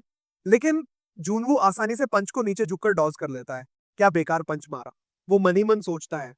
अब उसकी आंखें जोजो के मूवमेंट को स्कैन कर रही हैं। इसका राइट साइड पूरी तरह एक्सपोज है। कितना केयरलेस है। जोनवू अपना पंच कसता है और उसे मारने ही वाला होता है कि तभी, तुम लोग अभी क्या कर रहे हो? पीछे से टीचर की सख्त आवाज गूंजती है। सीन एकदम फ्रीज हो जाता है। दोनों के एक्सप्रेशंस बदल जाते हैं, जैसे किसी ने उनका गेम रोक दिया हो। जोसेफ गुस्से से बड़बड़ाता है, हर बार की तरह, टीचर को भी अभी आना था। फिर पीछे मुड़ता है और चलते चलते बोलता है, मैं तुझे बाद में मिलूंगा फेक जूनवू। आगे का स्कूल लाइफ मैं तेरे लिए इसे बहुत मजेदार बनाऊंगा, तो तैयार रहना। अब सीन कट होकर वूशिक की ओर जाता है। वो सिर पकड़कर बैठा है, चेहरे पर क्यों मेरे साथ ही हुआ वाला एक्सप्रेशन, और सामने जूनवू खड़ा है। वूशिक उसे देखकर झुंझलाकर बोलता है, सीरियसली, मेरे स्कूल के पहले दिन ही आप ऐसा कैसे कर सकते हैं? जूनवू कंधे उचकाकर जवाब देता है, तुम्हें पता है, मैं बहुत देर से खुद को रोक रहा था। वूशिक एक लंबी सांस लेकर बोलता है, मैंने अभी के लिए चीजें संभाल ली हैं। तो हो सकता है कि हम इसे स्कूल वायलेंस कमेटी को इन्वॉल्व किए बिना हैंडल कर पाए। हालांकि मैं ये नहीं कह सकता कि वो आदमी कैसे रिएक्ट करेगा। जोनवू भौचक्का होकर पूछता है, तुम्हारा मतलब क्या है? बुशिक आंखें सिकोड़कर जवाब देता है, वो लड़का जिसे आपने अभी किक मारा, वो मायोंगजिन का बेटा है, जो कोरियन सब्जुगेशन ब्यूरो का मिनिस्टर है। जोनवू के एक्सप्रेशन थोड़े बदलते हैं। कौन सा मिनिस्टर? बुशिक बिना रुके बोलता है, जोसियोक म्योंगजिन का छोटा बेटा है और वो पूरी तरह आउट ऑफ कंट्रोल है। हमेशा अपने डैड के इन्फ्लुएंस पे रिलाई करता है। इस कैओस के बावजूद वो जो भी करता है, ये क्रेजी है कि इसकी एक भी खबर न्यूज में नहीं आती। जोनवू गहरी सांस लेता है और बोलता है, तो इसीलिए वो ऐसा बन गया है। वूशिक माथे पर हाथ रखकर बोलता है, सभी लोगों में से आपने सबसे ट्रबलसम को चुन लिया। फिर सीधा चिल्लाते हुए जोड़ता है, बस इतना कहूंगा कि अगर जूसियोक ने फिर ट्रबल किया और आपने उस पर हाथ उठाया, तो अगली बार मैं आपको बचा नहीं पाऊंगा। जोनवू हल्की मुस्कान के साथ जवाब देता है, ठीक है ठीक है। मैं खुद ही इसे हैंडल कर लूंगा। वो अंदर से बाहर आता है, गेट बंद करता है और खुद से बड़बड़ाता है, मुझे तो कुछ समझ में नहीं आ रहा है। तभी वही शॉर्ट हेयर वाली लड़की आ जाती है और बोलती है, तुमने ऐसा क्यों किया? जूनवू झटके से पीछे हटता है, उसकी धड़कन 1 सेकंड के लिए तेज हो जाती है। तुमने तो मुझे डरा ही दिया। फिर खुद को नॉर्मल करते हुए बोलता है, तुम किस बारे में बात कर रही हो? लड़की आंखें घुमाकर बोलती है, मैं जोसुक के बारे में बात कर रही हूँ। क्या तुम्हें नहीं पता कि वो कैसा लड़का है? जॉनवू एक कूल अंदाज में जवाब देता है, किसे फर्क पड़ता है? मुझे हमेशा से बिना मैनर्स वाले बच्चे पसंद नहीं आए। और तुम्हारी क्या बात है? तुम उस लड़के से क्यों लड़ रही हो? वो तो तुम्हारे बारे में बात भी नहीं कर रहा था, उसने यंचे का नाम लिया था। तभी जूनवू अचानक ठहर जाता है। उसकी आंखें लड़की को गौर से देखती हैं। वेट, अब जब मैं सोचता हूँ, लड़की का चेहरा अंचे की झलक ये गो युनचे से बहुत मिलती है, और इसका नाम भी गो अह्युन है। वो लड़की के और करीब जाता है और पूछता है, वेट, क्या तुम युनचे की छोटी बहन हो? अह्युन हल्के से सिर हिलाती है, हाँ। जोनवू के दिमाग में जैसे बत्ती जल जाती है। अरे वाह, मेरा तो जैकपॉट लग गया। तो मुझे सीधे युनचे के पास जाने की जरूरत नहीं है, मैं इससे शुरुआत कर सकता हूँ। तभी अह्युन बोलती है, हालांकि मैं उसकी एक्चुअल सिबलिंग नहीं हूँ। जूनवू की आंखें हल्की सी सिकुड़ती हैं। क्या? आह्युन बिना भाव बदले जवाब देती है, हमारी माँ अलग है। मुझे उनके फैमिली रजिस्ट्रेशन में भी नहीं डाला गया है। मैं बेसिकली एक स्ट्रेंजर हूँ। जोनवू की ठंडी हंसी 1 सेकंड में गायब हो जाती है। हल्का घबरा कर पूछता है, तो क्या तुम किसी तरह से अपने ग्रैंडफादर से कनेक्टेड हो? आह्युन पहली बार थोड़ा अजीब एक्सप्रेशन बनाते हुए पूछती है, क्या ग्रैंडफादर? फिर एक हल्की हंसी के साथ जवाब देती है, ओह, हमारा रिलेशनशिप बहुत ही ग्रेट है। वो बूढ़ा गीजर है जिसने मुझे फैमिली रजिस्ट्रेशन से हटा दिया। जोनवू का चेहरा पल में सफेद पड़ जाता है। लड़की ठंडी आवाज में बोलती है, वेट अ सेकंड, तुमने मेरी मदद इसलिए की क्योंकि तुम्हें लगा कि मैं उनके फैमिली का हिस्सा हूं, है ना? तुम्हें लगा होगा कि तुम्हें एक बड़ा कनेक्शन मिल गया है। वो हल्का सा हंसती है, लेकिन उस हंसी में कड़वाहट साफ झलक रही थी। खैर, मैं समझती हूँ। तुम जैसे स्पेशल एडमिशन स्टूडेंट्स यहाँ बेसिकली एक प्रे हो। तुम्हें किसी पर रिलाई करने की जरूरत सबसे ज्यादा है। वो मुड़ती है और वहां से जाते हुए बोलती है, फिर भी मैंने सोचा था कि तुम अलग होगे, लेकिन अंत में तुम भी उन्हीं ट्रैश लोगों की तरह निकले जो सिर्फ स्टेटस की परवाह करते हैं। जोन वो बिना किसी एक्स्ट्रा रिएक्शन के जवाब देता है, क्या सच में तुमने मेरे बारे में इतनी जल्दी अस्यूम कर लिया सिर्फ इसलिए कि मैं एक स्पेशल एडमिशन स्टूडेंट हूँ? उसके चेहरे पर हल्की सी स्माइल आती है, लेकिन वो स्माइल पूरी तरह से सार्कास्टिक थी। बट लगता है कि तुम भी स्टेटस के आधार पर जज करने में अलग नहीं हो। वो धीरे धीरे चलने लगता है और जाते जाते बोलता है, सीरियसली इस स्कूल में बच्चों के बीच फैमिली बैकग्राउंड और स्पेशल एडमिशन की बातें करना रिडिकुलस है। बिल्कुल रिडिकुलस। लड़की उसे जाते हुए देखती है, उसकी आंखों में एक अजीब सा कॉन्फिडेंस था। वो बोलती है, बस वेट करो, तुम्हें जल्द ही पता चल जाएगा कि इस स्कूल में स्पेशल एडमिशन स्टूडेंट्स का क्या मतलब होता है। जोनवू बिना मुड़े जवाब देता है, हाँ हाँ ठीक है, देखते हैं। और वो वहां से चला जाता है। उसके बाद सीन कट होता है और जूनवू खिड़की के पास खड़ा था, बाहर देखते हुए। उसकी आंखें थोड़ी भारी लग रही थी और वो मन ही मन खुद से बड़बड़ाता है, मुझे लगा था ये आसान होगा, लेकिन ये उतना भी आसान नहीं है। मुझे कोई दूसरा रास्ता ढूंढना होगा यूनचे तक पहुंचने के लिए। तभी उसके पीछे से भारी भरकम कदमों की आवाज आती है। एक मोटा सा लड़का गुस्से से भरी आवाज में बोलता है, तू ही है ना क्लास का स्पेशल एडमिशन स्टूडेंट? जॉन वो धीरे से पीछे मुड़ता है और उस लड़के को देखता है। अब ये बंदा कौन है? वो मन ही मन सोचता है, फिर सीधे बोलता है, हाँ मैं ही हूँ। क्या हुआ? तभी सीन में 4 और लड़के एंटर होते हैं, 2 एक तरफ 2 दूसरी तरफ। अब वो पूरी तरह से घिर चुका था। मोटा लड़का ठंडी आवाज में बोलता है, चुपचाप मेरे पीछे आ। अगर यहाँ मार खाना नहीं चाहता तो। जॉनवू के अंदर गुस्से की एक लहर उठती है, लेकिन वो खुद को काबू में रखता है। ठीक है, कहकर वो उनके पीछे चल देता है। सीन कट होता है और अब वो सारे एक स्टोर रूम में थे। हल्की हल्की रोशनी और हवा में सिगरेट की तेज गंध थी। जोन वो अंदर आते ही मन सोचता है, लगता है ये इन लोगों का हाइड आउट है। और यहाँ पे सिगरेट की स्मेल कितनी ज्यादा आ रही है। और ये लोग बिल्कुल पहले की तरह ही बदमाश हैं। तभी एक लड़का हंसते हुए बोलता है, तो फेक जून वो तू आ ही गया, ये जूसियोक था। वो आगे बढ़ता है और तिरस्कार भरी आवाज में बोलता है, इससे पहले कि मैं तेरे स्कूल के पहले दिन को यादगार बना दूं, तुझसे कुछ पूछना चाहता हूँ। वो एक पल रुकता है, फिर सार्कास्टिकली पूछता है, तू ये बता, तेरे अंदर इतनी हिम्मत कहां से आई कि एक स्पेशल एडमिशन होकर मुझसे लड़ने आ गया? वो हंसते हुए बोलता है, मुझे तो अभी भी ऐसा लग रहा है जैसे मैं कोई सपना देख रहा हूँ। जॉन वो हल्की मुस्कान के साथ बोलता है, हाँ हाँ ठीक है, और चाहे मैं कहीं भी जाता मैं स्पेशल एडमिशन ही होता। फिर वो हल्के से सिर झुकाता है और बोलता है, सच बताऊं, मैं भी ये जानने के लिए उत्सुक हूँ, ये सब क्या हो रहा है? जोसो का चेहरा गुस्से से कस जाता है। क्या सच में तुझे जानना है? फिर वो चीखते हुए बोलता है, तू एक न्यू स्पेशल एडमिशन स्टूडेंट है, तेरे पास कोई सपोर्ट नहीं है और फिर भी तू मेरी बराबरी करना चाहता है। वो आगे बढ़ता है और गुर्राता है, अगर मैं अभी डिसिप्लिनरी रेस्ट्रिक्शन के अंडर नहीं होता ना, तो मैं तुझे खुद से क्रश कर देता। उसके चेहरे पर एक सन की मुस्कान आ जाती है। तू अपने आप को लकी समझ, क्योंकि ये लोग तुझे ज्यादा तकलीफ नहीं देंगे, आसानी से निपटा देंगे तुझे। फिर वो गुस्से से चिल्लाता है, स्टार्ट करो। और तभी पीछे से एक लड़का लात मारने के लिए आगे बढ़ता है, लेकिन जूनवू झुककर उसके किक को डॉज कर देता है। लड़का सीधा जमीन पे गिरता है। जॉनवू बिना किसी इंटेंसिटी घटाए बिल्कुल ठंडे स्वर में बोलता है, क्या बेवकूफी है। जोसेओक उसे गौर से देखता है और हंसते हुए बोलता है, तो तू डॉज करने में माहिर है, देखते हैं कब तक डॉज करता है। तभी दो लड़के एक साथ हमला करने के लिए आगे बढ़ते हैं, लाल बाल वाला और पीले बाल वाला। लाल बाल वाला एक जोरदार पंच मारता है, लेकिन जूनवू साइड स्टेप करके डॉज कर लेता है। पीछे से पीले बाल वाला भी एक पंच मारता है, लेकिन जूनवू उसे भी आसानी से डॉज कर लेता है। फिर हल्के से मुस्कुराते हुए बोलता है, लगता है आजकल के बच्चों को फाइटिंग के बेसिक्स भी नहीं आते। और तभी मोटा लड़का गुस्से से झपटता है, लेकिन जूनवू बिना एक सेकंड गंवाए घुटने से उसके चेहरे पर एक जोरदार वार करता है। ठक! मोटा लड़का वहीं रुक जाता है, उसकी आंखें चौड़ी हो जाती हैं। फिर उसकी नाक से खून बहने लगता है और वो बेहोश होकर जमीन पे गिर जाता है। बाकी के लड़के सन्न खड़े रह जाते हैं। जूनवू हल्के से गर्दन घुमाकर बोलता है, अब क्या हुआ, अब तुम क्यों नहीं आ रहे। ये देखकर जूसे गुस्से से कांप उठता है। वो चीख कर बोलता है, लगता है तू अपने स्कूल के पहले दिन को सचमुच यादगार बनाना चाहता है। अब तो देखता जा मैं क्या करता हूँ, हरामजादे। जॉनवू हंसकर बोलता है, अरे तुझे जो करना है अच्छे से करना, ये दूर से क्या बकवास कर रहा है। सीन कट होता है और अह्युन कॉरिडोर में गुस्से से कदम बढ़ा रही थी। उसके चेहरे पर नाराजगी साफ झलक रही थी। वो बड़बड़ाती है, क्या बेवकूफ लड़का है वो।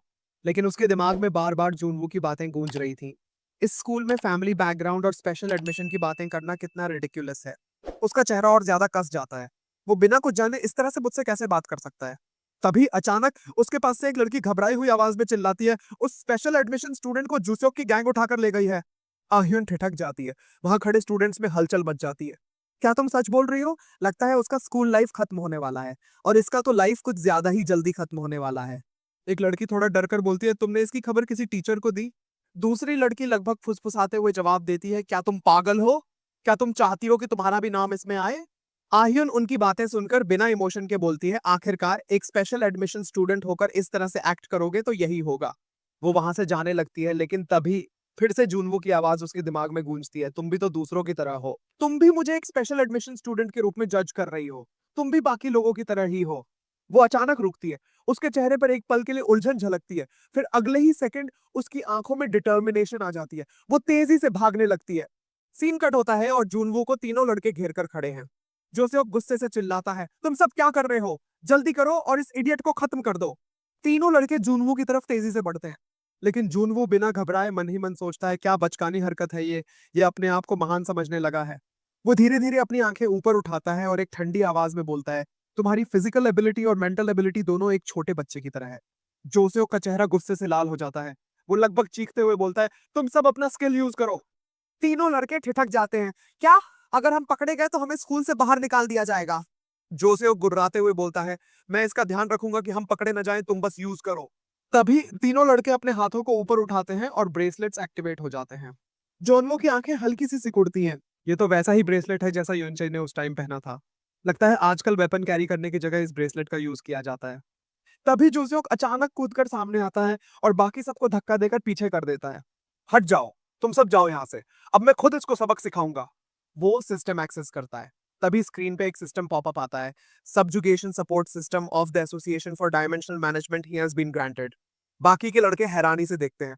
जोसियोक, अगर तुम डिसिप्लिनरी पीरियड के बीच स्किल यूज करते हुए पकड़े गए तो तुम्हें पता है ना क्या होगा। जोसेफ बिना एक पल गनवाए गुर्राता है, तुम चुप रहो। तभी सिस्टम का दूसरा पॉपअप आता है, स्टूडेंट जूसियोक, rank D, category skill access हियन हैज बीन कंप्लीटेड। अब से आप अपना स्किल यूज कर सकते हैं। आपका स्किल है आर्म्ड कैटेगरी। जोनवू अब तक बिल्कुल शांत खड़ा सब कुछ देख रहा था।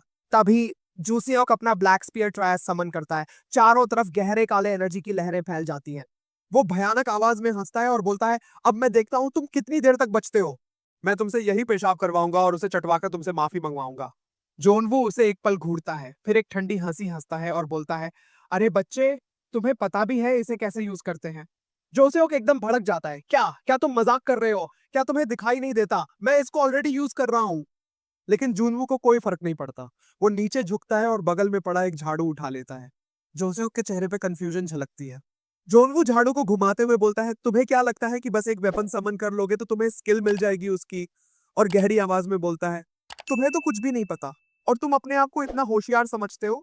तभी उसकी आंखें अचानक से गंभीर हो जाती हैं। तुम्हारी हिम्मत कैसे हुई अपने स्किल को एक आम आदमी पे यूज करने की, वो भी डंजन के बाहर? फिर सीन कट हो जाता है और हम पहुंचते हैं फैकल्टी ऑफिस के अंदर। वहां एक टीचर अपने साथी टीचर से बात कर रहा होता है। वो बोलता है, मिस यूबिन, मैंने सुना है कि जो स्पेशल एडमिशन स्टूडेंट एनरोल हुआ है उसने अपने पहले दिन में ही बखेड़ा खड़ा कर दिया है। ऐसा लगता है उसकी बाकी की स्कूल लाइफ ट्रबलफुल होने वाली है। मिस यूबिन हल्के से सिर हिलाती है, हाँ हाँ तुम सही बोल रहे हो। तभी सामने से दूसरा टीचर बोलता है, लेकिन उसके पास इतनी हिम्मत कैसे है कि वो जूसियोक से पंगा ले सके, वो भी एक स्पेशल स्टूडेंट के रूप में जो लोएस्ट क्लास में है। इसका मतलब तो ये हुआ कि उसके पास बिल्कुल भी टैलेंट नहीं है। मिस यूबिन मुस्कुराते हुए जवाब देती है, अरे नहीं, ऐसा कुछ भी नहीं है। तभी सामने से टीचर पूछता है, क्या क्या मतलब आपका? मिस यूबिन एक फाइल सामने रखते हुए बोलती है, वो स्टूडेंट जूनवू को एक्सक्लूडेड फ्रॉम इवैल्यूएशन कैटेगरी में रखा गया है, वो भी बस एप्टीट्यूड टेस्ट के लिए। ये सुनकर सामने से टीचर चौंक कर बोलते हैं, क्या सच में? ये रैंक तो उन्हें दी जाती है जिनका कॉम्बैट रैंक एक्सेप्शनल होता है और जिनको मेजर नहीं किया जा सकता। अब तक सिर्फ एक स्टूडेंट को ये रैंक मिली है, जो कि है यूनचे। तो आप ये कह रहे हैं कि वो स्पेशल एडमिशन स्टूडेंट यूनचे के बराबर लेवल पर है? फिर वो और बोलते हैं, लेकिन अगर ऐसा है तो वो क्लास ई में क्यों है? अगर उसके पास ऐसा स्किल है तो उसे हायर क्लास में होना चाहिए था, जैसे क्लास ए, और उसे तो स्टूडेंट लीडरशिप का कैंडिडेट होना चाहिए था। मिस यूबिन बताती हैं, वेल चेयरमैन ने ये ऑर्डर दिया है और मुझे भी नहीं पता उन्होंने ऐसा क्यों किया है। दूसरा टीचर बोलता है, आज के टाइम पे इस तरह के लोग मिलना बहुत ही मुश्किल है। मिस यूबिन बोलती है, तुम ठीक बोल रहे हो, लेकिन इसकी डिटेल मुझे भी ठीक से नहीं पता है। तभी एक जोर से आवाज आती है, टीचर। दोनों मुड़कर देखते हैं तो अह्युन गेट खोलकर आती है। वो दोनों टीचर बोलते हैं, अह्युन क्या हुआ? अह्युन घबराते हुए बोलती है, वो जूनवू, और सीन कट हो जाता है। अब हम दिखाते हैं जूनवू का सीन, जहां वो अपने झाड़ू से जूसेओक से लड़ रहा होता है। जोसेओक गुस्से से बौखलाया हुआ होता है और लगातार अपने ट्रायस से अटैक कर रहा होता है, लेकिन जूनवू उसके हर अटैक को अपने झाड़ू से डॉज कर रहा होता है। जोसेओक गुस्से से बड़बड़ाता है, यहाँ पर क्या हो रहा है? नॉर्मली जब भी मैं अपनी स्किल एक्टिवेट करता था तो सामने कोई भी सीधा साधा बंदा आसानी से हार जाता था, लेकिन ये हरामजादा मेरे हर अटैक को डॉज कैसे कर रहा है, वो भी एक टूटे हुए झाड़ू से? फिर चिल्लाकर बोलता है, पता नहीं क्या चल रहा है, और दोबारा अटैक करता है, लेकिन जूनवू फिर से उसके अटैक को डॉज कर लेता है। जोसेओक चिल्लाकर बोलता है, तू हरामजादे, तू क्या कर रहा है? जोनवू आराम से बोलता है, इस आर्म्ड स्किल का मतलब ये है कि तुम अपने वेपन को आंख बंद करके हवा में इधर उधर चलाओ, इसे सिखाना पड़ता है। जोसेओक एक कदम पीछे जाकर बोलता है, तू एक स्पेशल एडमिशन होने के बावजूद इसके बारे में कैसे जानता है? तुझे पता भी है ये क्या है? और दोबारा जूनवू के ऊपर अटैक करते हुए बोलता है, इस स्किल को कोर के द्वारा एक्सट्रैक्ट किया जाता है, क्या तुझे नहीं पता? जोनवू उसके अटैक को डॉज करते हुए बोलता है, इस ब्लैक स्पीयर ट्रायस को डार्क शैडो के कोर से एक्सट्रैक्ट किया जाता है, जिसे मॉन्स्टर कंट्रोल करते हैं। तो तुम मुझे बताओ, तुम्हारे पास ये वेपन कैसे है? तभी हम फ्लैशबैक में दिखाते हैं, जहां जूजियो के डैड उसे ब्लैक स्पीयर ट्रायस गिफ्ट के रूप में देते हैं उसके मिडिल स्कूल में, क्योंकि उसने गैजेट एकेडमी में एडमिट लिया था और the integrated subjugation support system में रजिस्टर करवाया था, और उसकी रैंक क्लास बी में आई थी। ग्रेजुएशन के बाद वो एक एसोसिएशन एफिलिएट हंटर बन जाता है, और अगर उसने वहां पर अच्छा किया होता तो स्टूडेंट ऑफिसर और अर्ली फील्ड प्लेसमेंट में भेजा जाता। वापस प्रेजेंट में आते हैं और जूसेओक गुस्से से चिल्लाता है, ये किस तरह का हरामी है? तभी जूनवू अपने झाड़ू से उसके हाथ पे मारता है और उसका ट्रायस हाथ से गिरकर जमीन पे गिरता है। फिर सिस्टम पॉपअप आता है, ऐसा लगता है कि यूजर के हाथ से वेपन छूट गया है, प्लीज जल्दी से उसे वापस लीजिए। जोसेओक हक्का बक्का रह जाता है और जूनवू उसके ट्रायस को छीन लेता है। वो बोलता है, अब ध्यान से देखो बच्चे, एक वेपन को कैसे यूज किया जाता है। तभी चारों ओर अंधेरा छाने लगता है, सब लड़के चिल्लाने लगते हैं, ये सब क्या हो रहा है? एकदम से दिन से रात कैसे हो गया? फिर एकदम से रोशनी वापस आने लगती है और एक लड़का बोलता है, देखो फिर से पहले जैसा होने लग गया है। तभी लाल बाल वाला लड़का घबराते हुए बोलता है, अरे अपने पैर के पास देखो। पीले बाल वाला लड़का बोलता है, क्यों, क्या हुआ? वे देखते हैं कि उनकी परछाइयां वहां से दूर जा रही हैं। सब घबराते हुए बोलते हैं, हमारी परछाइयां, वो हमसे दूर जा रही हैं। फिर मोटा लड़का अपना हाथ उठाकर देखता है और बोलता है, नहीं ये कैसे हो सकता है, यहाँ पर हर चीज की परछाई गायब हो चुकी है। तभी हम देखते हैं कि जूनवू, जो अब सारी परछाइयों को अब्सॉर्ब कर चुका होता है और उसकी बॉडी पूरी ब्लैक हो चुकी होती है, उसे देखकर जोसेओक डरते हुए चिल्लाता है, नहीं ये क्या हो रहा है?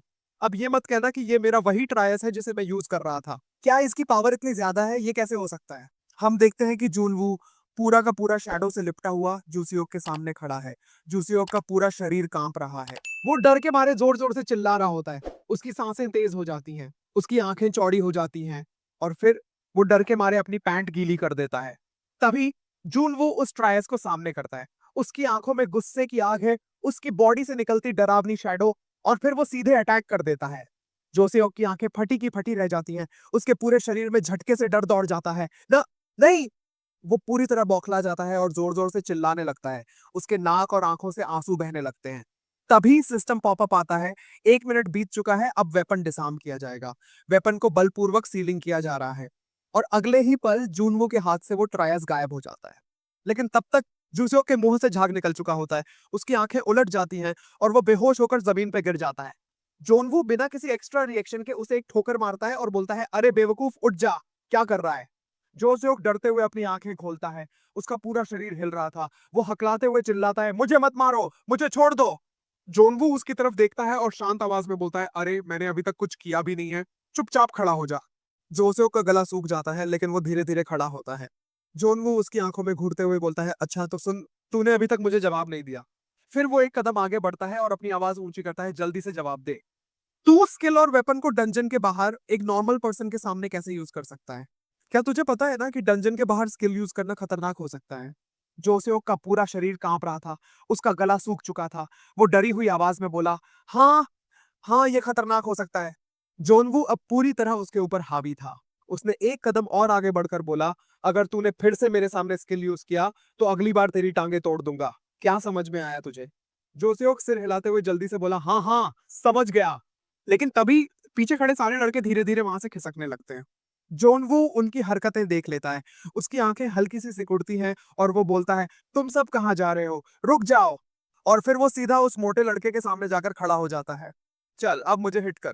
मोटा लड़का एकदम सन्न रह जाता है। बाकी सब लड़के भी डर के मारे अपने हाथ खड़े कर देते हैं। जोनवू हल्की सी स्माइल देता है और बोलता है, जल्दी से मार, जितनी ताकत है लगा दे। नहीं तो क्या तुम चाहते हो कि सारे लोग ये कहें कि तुम एक स्पेशल एडमिशन स्टूडेंट को ले गए और खुद ही मार खाकर आ गए? और मैं नहीं चाहता कि मेरे बारे में फालतू की अफवाहें फैले। मैं इसे जल्दी खत्म करना चाहता हूँ। मोटे लड़के की आंखों में झिझक थी लेकिन फिर उसने अपनी मुट्ठी भींची और आगे बढ़ते हुए बोला, ठीक है, अगर तुम चाहते हो तो मैं करूंगा। जोनवू ने हल्की हंसी के साथ बोला, लेकिन सुन, जितनी भी ताकत है सब झोंक देना। अगर तुमने हल्के से हिट किया तो फिर मैं अपनी ताकत दिखाऊंगा। मोटा लड़का अब पूरी तरह सीरियस हो चुका था। उसने गुस्से से अपने हाथों में पंच बनाया और चिल्लाया, तो फिर ठीक है। और पूरे जोर से जूनवू के चेहरे पर पंच मार दिया। धड़ाम। पंच पड़ते ही अचानक स्कूल के दो टीचर दौड़ते हुए वहां आते हैं और जोर से चिल्लाते हैं, जूनवू। वो भागते हुए आते हैं और देखते हैं कि जमीन पे खून बिखरा पड़ा था। मिस यूबिन घबराकर चिल्लाती है, अरे नहीं, ये कितना सारा खून है। वो घबराकर जूनवू को पकड़ लेती हैं और बोलती हैं, इसका आज स्कूल में पहला दिन था और तुम लोगों ने इसे इतनी बुरी तरह मार दिया, इसका खून निकाल दिया। तभी मोटा लड़का जल्दी से बोलता है, ना, नहीं मिस, ये खून मेरा है। मिस यूबिन और बाकी सभी लोग अचानक चौंक जाते हैं। तभी दूसरा टीचर उन सारे लड़कों को घूरते हुए बोलता है, तुम सब मेरे पीछे टीचर ऑफिस में आओ। बाहर अह्युन खड़ी सब कुछ देख रही होती है। मिस यूबिन बाहर आकर बोलती है, अह्युन जल्दी से जूनवू को मेडिकल ट्रीटमेंट के लिए ले जाओ। अह्युन बिना कोई देरी किए जवाब देती है, ओके टीचर। जोनवू धीरे धीरे बाहर आता है, अपनी नाक से बहता खून पोंछता है और एक ठंडी सांस लेते हुए बोलता है, अरे यार, ये लड़के तो कुछ ज्यादा ही वीक थे। फिर वो पीछे मुड़कर अह्युन की तरफ देखता है और बोलता है, तुम यहाँ क्या कर रही हो? मुझे अपनी बहती हुई नाक रोकनी है। जल्दी से मुझे मेडिकल ट्रीटमेंट के लिए ले चलो। लेकिन अह्युन कोई रिएक्शन नहीं देती। जोनवू भौहें चढ़ाता है और बोलता है, ठीक है, छोड़ो, मैं खुद चला जाऊंगा। तभी अह्युन एकदम ठंडी आवाज में बोलती है, मुझे बताओ, तुम असल में कौन हो? जॉनवू हल्का सा हंसते हुए अपनी नाक पकड़ता है और बोलता है, क्या तुम्हें नहीं पता? मैं एक स्पेशल एडमिशन स्टूडेंट हूँ जो अपनी हरकतों की वजह से इसी तरह से मार खाना डिजर्व करता है। तुम तो यही सोचती हो ना? आह्युन गहरी सांस लेते हुए बोलती है, बातें घुमाना बंद करो, मैंने सब कुछ देख लिया है। और फिर फ्लैशबैक शुरू होता है। दोनों टीचर आह्युन से बोलते हैं, तुम जाकर पीछे से जिम रूम को चेक करो, हम लोग इधर देखते हैं। आह्युन जिम रूम के पीछे पहुंचती है। हल्की झिझक के साथ वो खिड़की से अंदर झांकती है और जो देखती है उससे उसकी आंखें फटी की फटी रह जाती है। कट टू कुछ देर बाद आह्युन वापस आती है और जूनवू से बोलती है, तुम्हारे पास जो टैलेंट है उस हिसाब से तो तुम्हें क्लास ए में होना चाहिए, तो फिर क्लास ई में क्या कर रहे हो?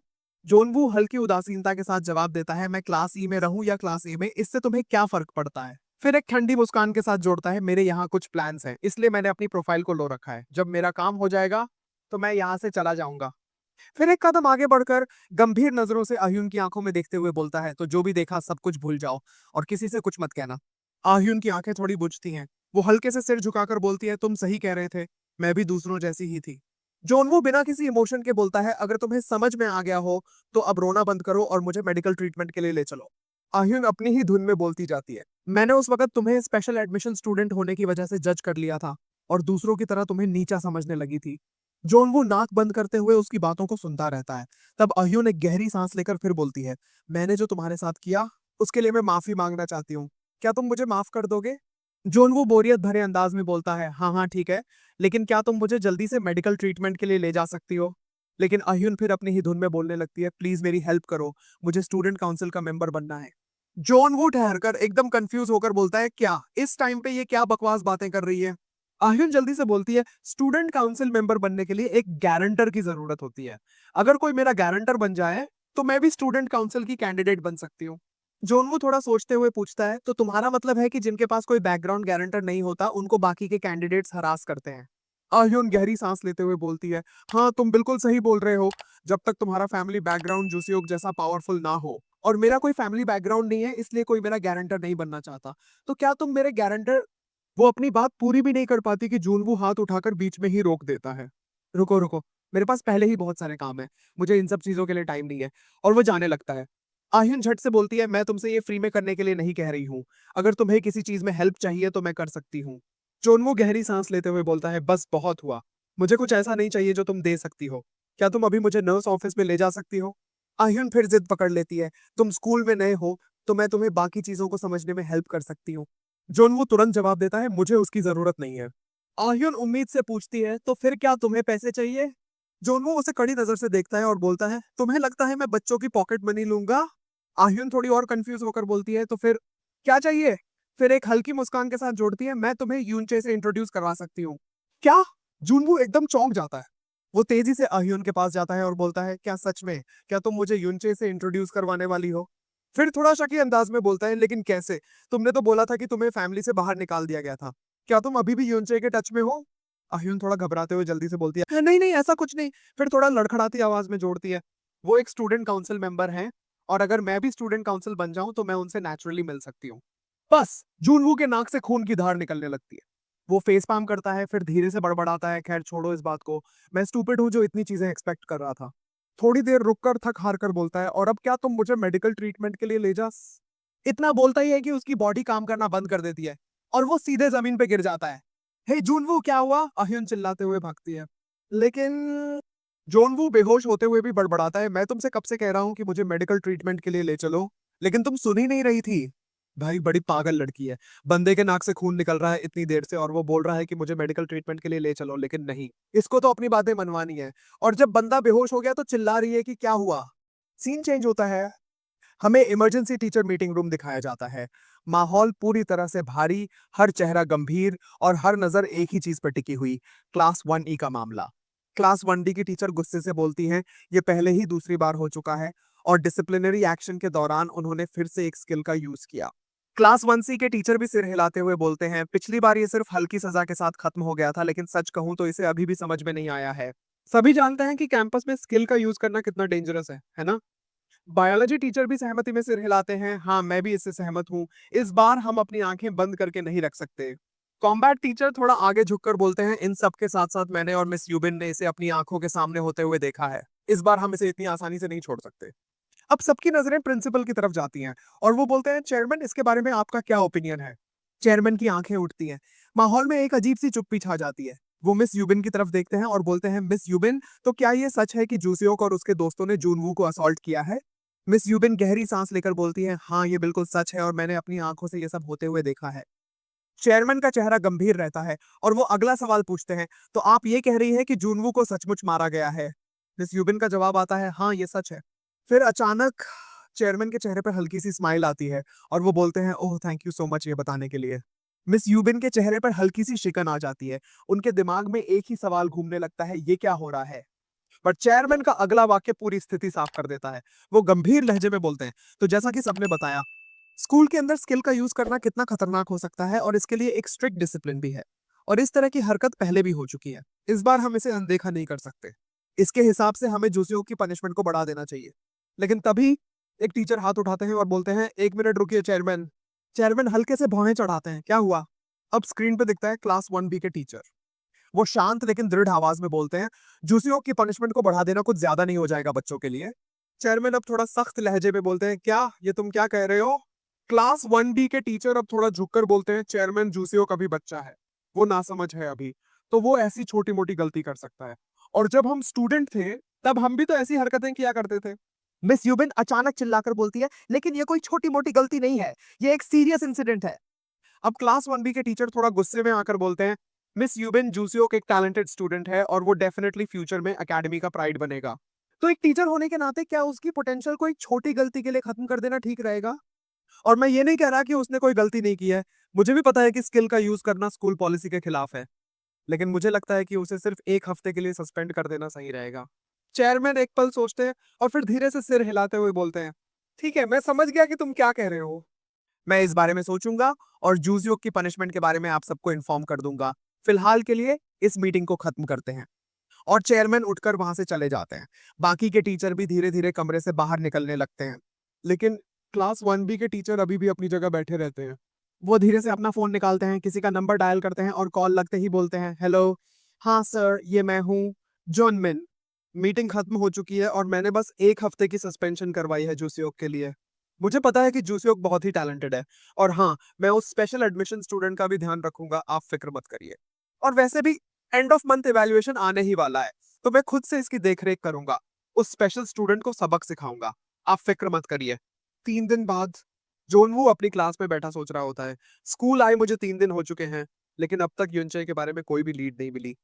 वो क्लास के बच्चों को देखता है और उसके चेहरे पे झुंझलाहट आ जाती है। और ये क्लास 1E बिल्कुल बेकार।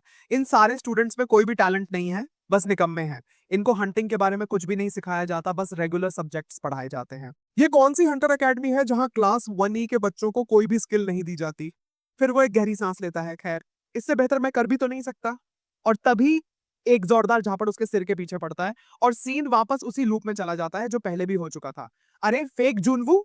3 लड़के उसके सामने खड़े होते हैं, वही पुरानी घिनौनी स्माइल और वही बेहुदा बातों का सिलसिला। मैंने तुझसे बोला था ना कि मेरी वाटर बॉटल भरकर रखनी है, क्या तुझे समझ में नहीं आता? और तू हमारे लिए ब्रेड भी नहीं लाया? तू चाहता है कि हम भूख से मर जाएं? क्या तू चाहता है कि मैं तुझे सबक सिखाऊं? जोनवू अपनी जगह से हिला तक नहीं, बस मन ही मन सोच रहा था, पता नहीं मैं इन सबका गुलाम कैसे बन गया और ये सब क्या हो रहा है। अभी थोड़ी देर बाद पता चलेगा। तभी मोटा लड़का अकड़ कर बोलता है, तो बेवकूफ लड़के मेरे साथ आ। और वो तीनों जाने लगते हैं। सीन कट होता है। अब जूनवू उनके पीछे पीछे जा रहा होता है। तभी वो खुद ही आवाज लगाता है, हे! तीनों लड़के ठहर जाते हैं। तुम्हें इतनी जोर से मारने की जरूरत नहीं थी, मुझे बहुत दर्द हुआ था। तीनों लड़के हड़बड़ाकर डरते हुए बोलते हैं, सॉरी, माफ कर दीजिए। असल में जूनवू ने ही इन तीनों को ऐसा करने के लिए बोला था ताकि किसी को उस पर शक न हो। वो आगे बढ़कर बोलता है, मैंने बोला था कि इसे ठीक से करना, लेकिन तुम लोगों की ओवर एक्टिंग तो हद से ज्यादा थी। तीनों लड़के सर झुकाकर घबराते हुए बोलते हैं, हमें माफ कर दो, हम इसे रियलिस्टिक बनाने की पूरी कोशिश कर रहे थे। जॉन वो आंखें सिकोड़कर पूछता है, तो जो काम तुम्हें दिया था उसका क्या हुआ? मोटा लड़का असहाय होकर बोलता है, ना नहीं, वो असंभव है। कोई भी first year student student council member से नहीं मिल सकता। जॉन वो गुस्से से आंखें लाल कर लेता है, मैंने तुमसे सिर्फ एक छोटा सा काम बोला था और तुम वो भी नहीं कर पाए। क्या तुम अब तक कोई लीड नहीं ढूंढ पाए? मोटा लड़का घबरा जाता है, नहीं नहीं, ऐसी बात नहीं है, उनसे बहुत कम स्कूल आती है और मैंने सुना है कि उसके ज्यादा दोस्त भी नहीं है इस एकेडमी में। बस एक ही बंदा है जो उसके करीब है, student council member Kim Jong Hyun. Jonwoo चौकन्ना हो जाता है, क्या ये कौन है और अब तक तुम सिर्फ इतना ही पता कर पाए? मोटा लड़का जवाब देता है, हमें नहीं पता, वो भी ज्यादा स्कूल नहीं आता। जोनवू गुस्से में बोलता है, ठीक है, छोड़ो उसे, ये मेरी गलती है कि मैंने तुम लोगों पे भरोसा किया, अब जाओ यहाँ से। तीनों लड़के डरते हुए भागने लगते हैं, हमें माफ कर दीजिए, अगली बार और ज्यादा इंफॉर्मेशन लाएंगे। जोनवू सिर पकड़कर सोचने लगता है, अब क्या करूं। और तभी पीछे से एक जानी पहचानी आवाज आती है, देखा, मैंने बोला था ना कि ये सब वर्क नहीं करेगा। जोनवू सिर घुमाकर देखता है, आह्युन खड़ी थी। जोनवू गुस्से में बोलता है, क्या तुम फिर से आ गई? आह्युन हल्की मुस्कान के साथ जवाब देती है, तुम अभी जिस बारे में बात कर रहे थे वो एक ऑफिशियल मेंबर है स्टूडेंट काउंसिल का, उससे कोई भी आसानी से नहीं मिल सकता। जोनवू लापरवाही से कंधे उचकाकर बोलता है, तो क्या हुआ, वो बस एक काउंसिल मेंबर है, तुम लोग इसे इतना बड़ा इशू क्यों बना रहे हो? आह्युन गहरी सांस लेकर जवाब देती है, स्टूडेंट काउंसिल उन्हीं लोगों को बनाया जाता है जो अपने फील्ड में बेस्ट होते हैं और उनकी फैमिली बहुत पावरफुल होती है, उनके पास ढेर सारा पैसा होता है। जोनवू खींचकर बोलता है, लेकिन आखिरकार हम सब हैं तो स्टूडेंट ही ना। आह्युन जवाब देती है, हाँ वो स्टूडेंट है, लेकिन उन्हें असली हंटर की तरह देखा जाता है और उन्हें हंटर एसोसिएशन से मान्यता प्राप्त होती है, उन्हें असली मिशन पर भेजा जाता है। जोनवू सोच में पड़ जाता है, अच्छा, तो ऐसा है मामला। आह्युन आगे बोलती है, और जैसे कि मैंने बोला, इनकी फैमिली बहुत बड़ी होती है, उनके कनेक्शन हाई लेवल होते हैं, इसलिए वो स्कूल में कुछ भी कर ले, ग्रेजुएशन के बाद उनकी सारी गलतियों को मिटा दिया जाता है और अगर मैं सीधे कहूं तो वो रेगुलर स्टूडेंट से अलग होते हैं। जोनवू सीरियस होकर बोलता है, अच्छा, तो क्या कोई और तरीका है? आह्युन एक्साइटेड होकर बोलती है, मैंने पहले ही बोला था, अगर तुम मेरी मदद करो स्टूडेंट काउंसिल मेंबर बनने के लिए। जोनवू हाथ उठाकर रोकते हुए बोलता है, मैंने बोला था ना, मैं इस बारे में कुछ नहीं करना चाहता। आह्युन नाराज होकर पूछती है, आखिर इससे तुम्हें दिक्कत क्या है? जोनवू बिना किसी इमोशन के बोलता है, तुम ही ने बोला था कोई normal student student council member नहीं बन सकता, तो तुम कैसे बनोगी? तुम्हारे पास तो कोई स्पेशल स्किल भी नहीं है। आह्युन आत्मविश्वास से जवाब देती है, तो तुम मुझे सिखा सकते हो ना? जोनवू ठंडी हंसी हंसता है, फिर अचानक सीरियस होकर बोलता है, अगर मैंने तुम्हें सिखाया तो तुम मर जाओगी। आह्युन चुप हो जाती है। जोनवू उसे देखता है और बोलता है, मुझे समझ नहीं आ रहा तुम स्टूडेंट काउंसिल मेंबर बनने के लिए इतनी बेकाबू क्यों हो। आह्युन की आंखों में ठान लेने वाली आग थी, अगर मैं स्टूडेंट काउंसिल मेंबर नहीं बन सकी तो मैं मर जाना पसंद करूंगी। जोनवू सिर हिलाता है और चलता बनता है। भूल जाओ, लंच टाइम खत्म हो चुका है, मैं जा रहा हूँ। आह्युन पीछे से चिल्लाती है, तो क्या तुम मेरे गारंटर बनने के बारे में सोचोगे। लेकिन जुनवू बिना जवाब दिए चला जाता है। तो सीन चेंज होता है और हमें क्लास 1 की क्लासरूम दिखाई देती है। माहौल बिल्कुल शांत, और तभी मिस यूबिन बोलना शुरू करती हैं, तो आज का लेसन सबको समझ में आ गया। बच्चे एक साथ जवाब देते हैं, हाँ मैम। मिस यूबिन हल्का सा सिर हिलाकर बोलती है, और तुम सबको पता है ना कि इस हफ्ते मंथली एवोल्यूशन है। बच्चे फिर से एक साथ बोलते हैं, हाँ मैम। फिर मिस यूबिन थोड़ी सी सीरियस हो जाती है, और हाँ, ये मंथली एग्जाम हल्के में मत लेना। पिछले महीने तुम्हारे स्कोर्स बहुत ही कम थे, तो इस बार अपना बेस्ट देना। और इस बार के मंथली एग्जाम में जनरल सब्जेक्ट्स होंगे। अगर तुम अपने स्टडी पर अच्छे से फोकस करोगे तो। तभी अचानक दरवाजे से आवाज आती है, और सभी बच्चे उधर देखने लगते हैं। क्लास 1 के टीचर अंदर आते हैं और हल्की मुस्कान के साथ बोलते हैं, मुझे खेद है इंटरप्शन के लिए, क्या मैं अंदर आ सकता हूँ। मिस यूबिन उन्हें देखकर हल्की भौहें चढ़ाती हैं, हाँ आइए। कोई दिक्कत है। क्लास 1 के टीचर क्लासरूम में कदम रखते हुए जवाब देते हैं, नहीं कुछ खास नहीं। मैं यहाँ मंथली एवोल्यूशन में जो बदलाव हुए हैं वो बताने आया हूँ। फिर वो सीधा टीचर की टेबल पे हाथ पटकते हैं और गहरी आवाज में बोलते हैं, तो सब लोग सीरियस हो जाओ और मेरी बात ध्यान से सुनो। अब से फर्स्ट ईयर का मंथली एवोल्यूशन। सभी बच्चे सांस रोककर उनकी बात का इंतजार कर रहे थे, और तभी उनकी आवाज और भी ठंडी हो जाती है। अब एक प्रैक्टिकल एग्जाम में होगा, और वो भी रियल डंजन के अंदर। क्या प्रैक्टिकल एग्जाम। पूरी क्लास में हलचल मच जाती है और आह्युन चौंक कर बोल पड़ती है। मिस यूबिन भी फौरन गुस्से में चिल्ला उठती हैं, एक मिनट रुको। ये तुम क्या कर रहे हो, प्रैक्टिकल एग्जाम। क्लास 1 के टीचर हल्का सा मुस्कुराकर उन्हें शांत करने की कोशिश करते हैं, आराम से। मिस, आप बच्चों के सामने इस तरह चिल्ला नहीं सकती। मिस यूबिन गहरी सांस लेते हुए बोलती हैं, लेकिन ये एग्जाम इन बच्चों के लिए बहुत ज्यादा हार्ड हो सकता है। उन्होंने अभी तक फर्स्ट सेमेस्टर भी पूरा नहीं किया है, और खासकर मेरे बच्चों के लिए तो ये बिल्कुल भी नहीं।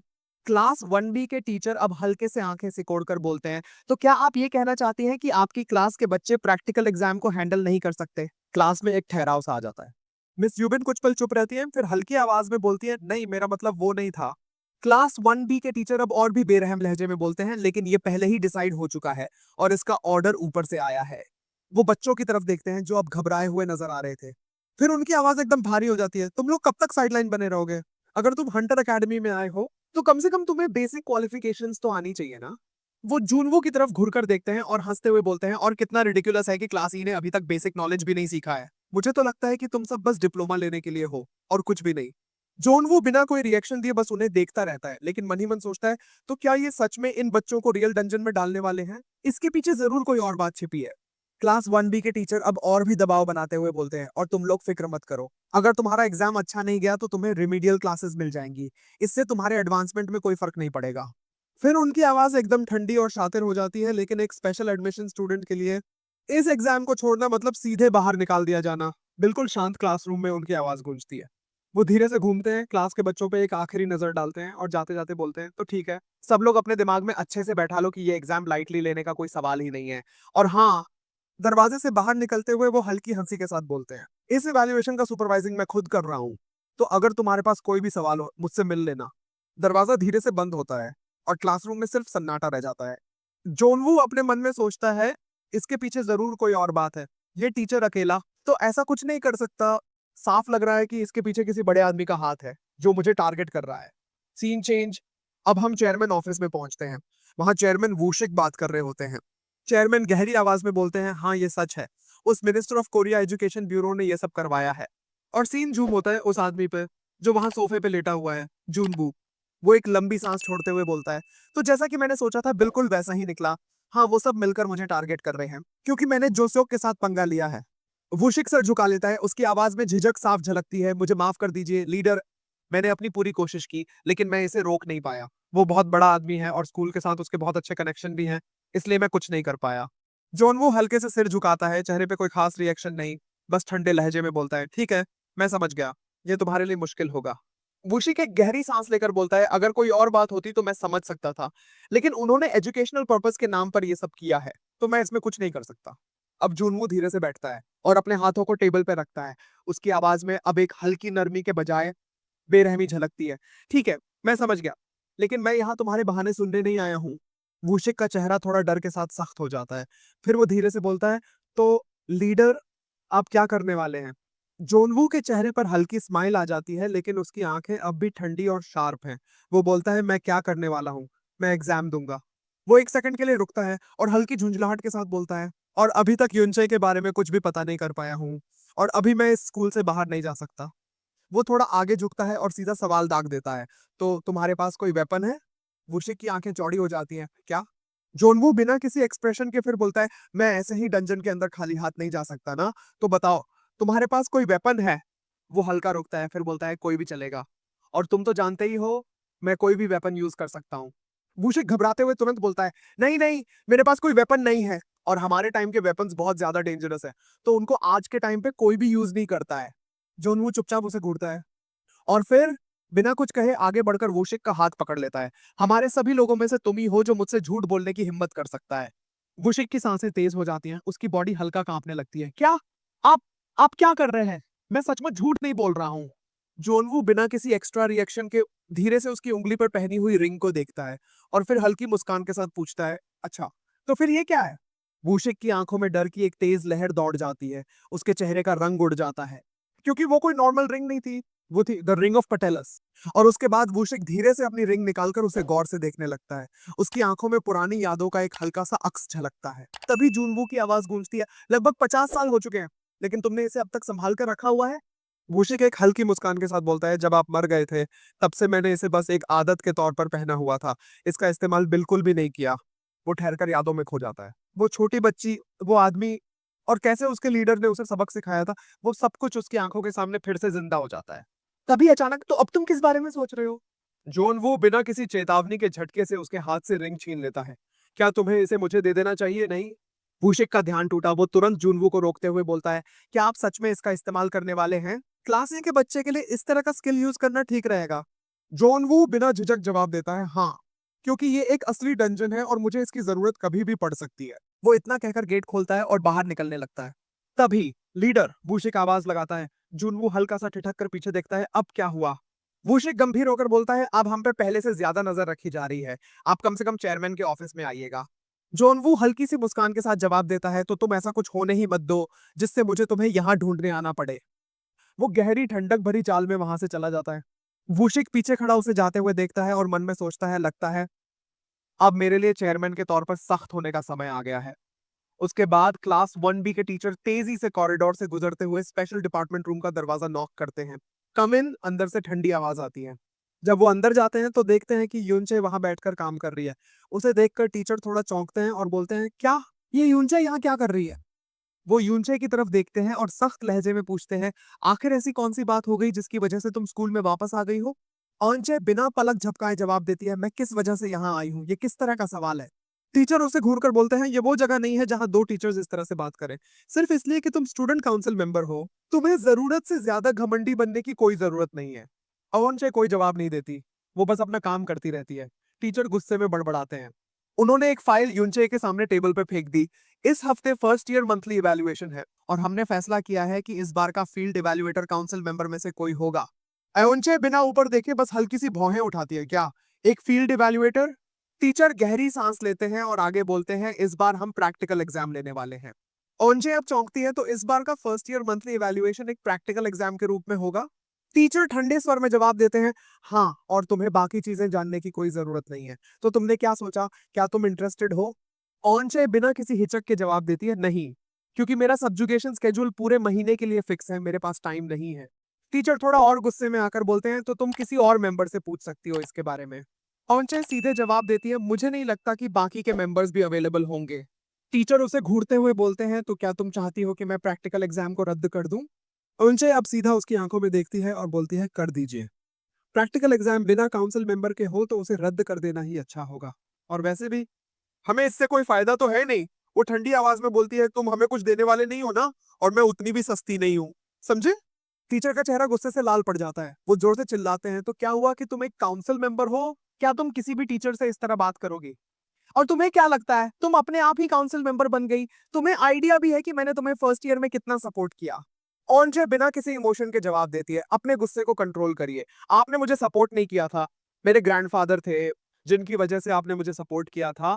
और वो आंखों में चमक के साथ बोलती है, आप किसी भी काउंसिल मेंबर से इस तरह से बात नहीं कर सकते, समझे? टीचर का चेहरा गुस्से से तमतमा जाता है। वो जोर से चिल्लाते हैं, तुम ये क्या बकवास कर रही हो? अचानक कोई दरवाजे पर आकर बोलता है, गुड मॉर्निंग टीचर। अरे टीचर, हमें मिले काफी टाइम हो चुका है। ऐसा क्या खास काम आ गया जो आपको स्पेशल डिपार्टमेंट रूम तक खींच लाया? टीचर बिना किसी भाव के शांत लहजे में जवाब देते हैं, हमें स्टूडेंट काउंसिल मेंबर्स में से किसी की जरूरत है जो आने वाले फर्स्ट ईयर प्रैक्टिकल एग्जाम को इवैल्यूएट कर सके। लड़का थोड़ा उत्साहित होकर हंसते हुए बोलता है, ओह ऐसी बात है, तो क्या यूनचे ने इसके लिए हाँ कर दी? टीचर हल्की सी सांस लेते हुए बोलते हैं, नहीं, उसने बोला कि वो बहुत बिजी है। लड़के के चेहरे पर एक हल्की मुस्कान आ जाती है, अच्छा अगर ऐसी बात है तो मैं कर दूंगा। टीचर थोड़ा हैरान होकर पूछते हैं, क्या सच में? लड़का थोड़ा मजाकिया अंदाज में कंधे उचकाता है, हाँ क्यों नहीं, आखिरकार मैं भी तो काउंसिल मेंबर का कैंडिडेट हूँ। टीचर बिना कुछ बोले उसे घूरते हैं, फिर मन ही मन सोचते हैं, ये मुझे कुछ ठीक नहीं लग रहा। टीचर जाते जाते बस इतना बोलते हैं, ठीक है सारे पेपर्स टेबल पे हैं, सब क्लियर करके टीचर ऑफिस में जमा कर देना। लड़का ठिठक कर सल्यूट करते हुए जवाब देता है, ओके मैं समझ गया। पीछे यूनचे ये सब सुन रही होती है। टीचर के जाने के बाद यूनचे भौहें सिकुड़ती हैं, क्या तुम्हारा कोई सब्जुकेशन स्केड्यूल नहीं है? लड़का कंधे उचकाकर बोलता है, नहीं ज्यादा कुछ नहीं है, मैं तुम्हारी तरह इतना फेमस नहीं हूं ना, तो मेरे पास ज्यादा काम नहीं होता। आंचे हल्का सा सिर टेढ़ा करती है, अच्छा ऐसी बात है, लेकिन तुम उस टीचर का काम करने के लिए क्यों राजी हो गए? तुम्हें पता है ना कि वो टीचर ठीक नहीं है। लड़के का चेहरा गंभीर हो जाता है, आवाज में हल्की दृढ़ता झलकती है, हाँ मुझे पता है, और इसीलिए मैं इस काम को कर रहा हूँ, ताकि मैं उस आदमी पर नजर रख सकूं कि वो आगे क्या करने वाला है, क्योंकि मैं नहीं चाहता कि वो इंसिडेंट दोबारा हो। ओंचे का चेहरा अचानक बदल जाता है, हल्की घबराहट दिखती है, हाँ तुम बिल्कुल सही कह रहे हो। लड़का थोड़ा रिलैक्स होकर बोलता है, वैसे भी मैं एक खास बंदे का रिजल्ट देखना चाहता हूँ कि वो कैसे सरवाइव करता है। ओंचे हल्का सा सिर झुकाकर पूछती है, कौन? लड़का हल्की मुस्कान के साथ बोलता है, याद है जब तुम सब्जुगेशन कर रही थी और एक लड़का बीच में आ गया था? ओंचे चौंक कर बोलती है, हाँ याद है, वो लड़का। लड़का सिर हिलाते हुए बोलता है, अब वो लड़का एक स्पेशल एडमिशन स्टूडेंट के रूप में फर्स्ट ईयर क्लास में है, और वो भी प्रैक्टिकल एग्जाम देने वाला है। औंचे की आंखें चौड़ी हो जाती हैं, क्या सच में वो स्पेशल एडमिशन स्टूडेंट है? देखकर ऐसा लग रहा था कि जैसे उसे सब्जुगेशन के बारे में काफी कुछ पता है, वो कोई पुराना खिलाड़ी लगता है। लड़का हंसते हुए बोलता है, और मैंने सुना है कि उसने अपने पहले दिन में ही जोसियोक के साथ पंगा ले लिया था। अब यूनचे के चेहरे पे हल्की दिलचस्पी दिखती है। लड़का आगे जोड़ता है, तो इसीलिए मैं इसको अच्छे से ऑब्जर्व करना चाहता हूँ, और हो सकता है कि वो अपने पहले इवैल्यूएशन में ही कुछ कमाल दिखा दे, जैसे तुमने किया था। क्या तुम ये सब जानने के लिए उत्सुक नहीं हो? ऊंचे हल्का सा मुस्कुराती है, लेकिन कुछ नहीं कहती, और सीन कट हो जाता है। और फिर एग्जाम का दिन आ जाता है। ग्राउंड में सारे स्टूडेंट्स लाइन लगाकर खड़े हैं। सबसे पीछे जूनवू खड़ा है, हल्के उत्सुकता के साथ भीड़ को देख रहा है। वो धीरे से बुदबुदाता है, चलो देखते हैं यहाँ कौन कौन आया है। फिर धीरे से आगे झांक कर देखता है और बोलता है, क्लास सी और क्लास डी के कुछ बच्चे नहीं आए, लेकिन क्लास ए के सारे यहाँ हैं। वो हल्का सा मुस्कुराता है, और उनका एटीट्यूड देखकर तो ऐसा लग रहा है जैसे वो अपने स्किल्स का शो ऑफ करने वाले हैं। वो हल्की झुंझलाहट के साथ आगे देखता है, और मुझे देखो, मैं अपनी क्लास में अकेला ही हूँ। लगता है मेरी क्लास के सारे बच्चे, तभी पीछे से एक जानी पहचानी आवाज आती है, चलो अच्छा हुआ मैं भी जल्दी आ गई। जोनवू के चेहरे से जैसे खून खींच लिया जाता है। वो पीछे मुड़ता है और देखता है, आह्युन खड़ी मुस्कुरा रही है।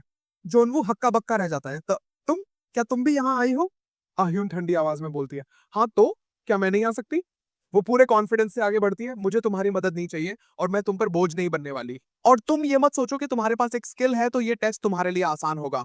अंदर जो कुछ भी होगा वो बहुत ही खतरनाक होने वाला है। जोनवू की आंखों में गुस्सा आ जाता है, तुम इस तरह से बात करना बंद करो, जबकि मैं तुमसे प्यार से बात कर रहा हूँ। वो थोड़ा झल्ला कर जोड़ता है, क्या तुम्हें समझ में नहीं आता? ये टेस्ट बनाया ही इसीलिए गया है ताकि क्लास ई के सारे बच्चे गिव अप कर दें।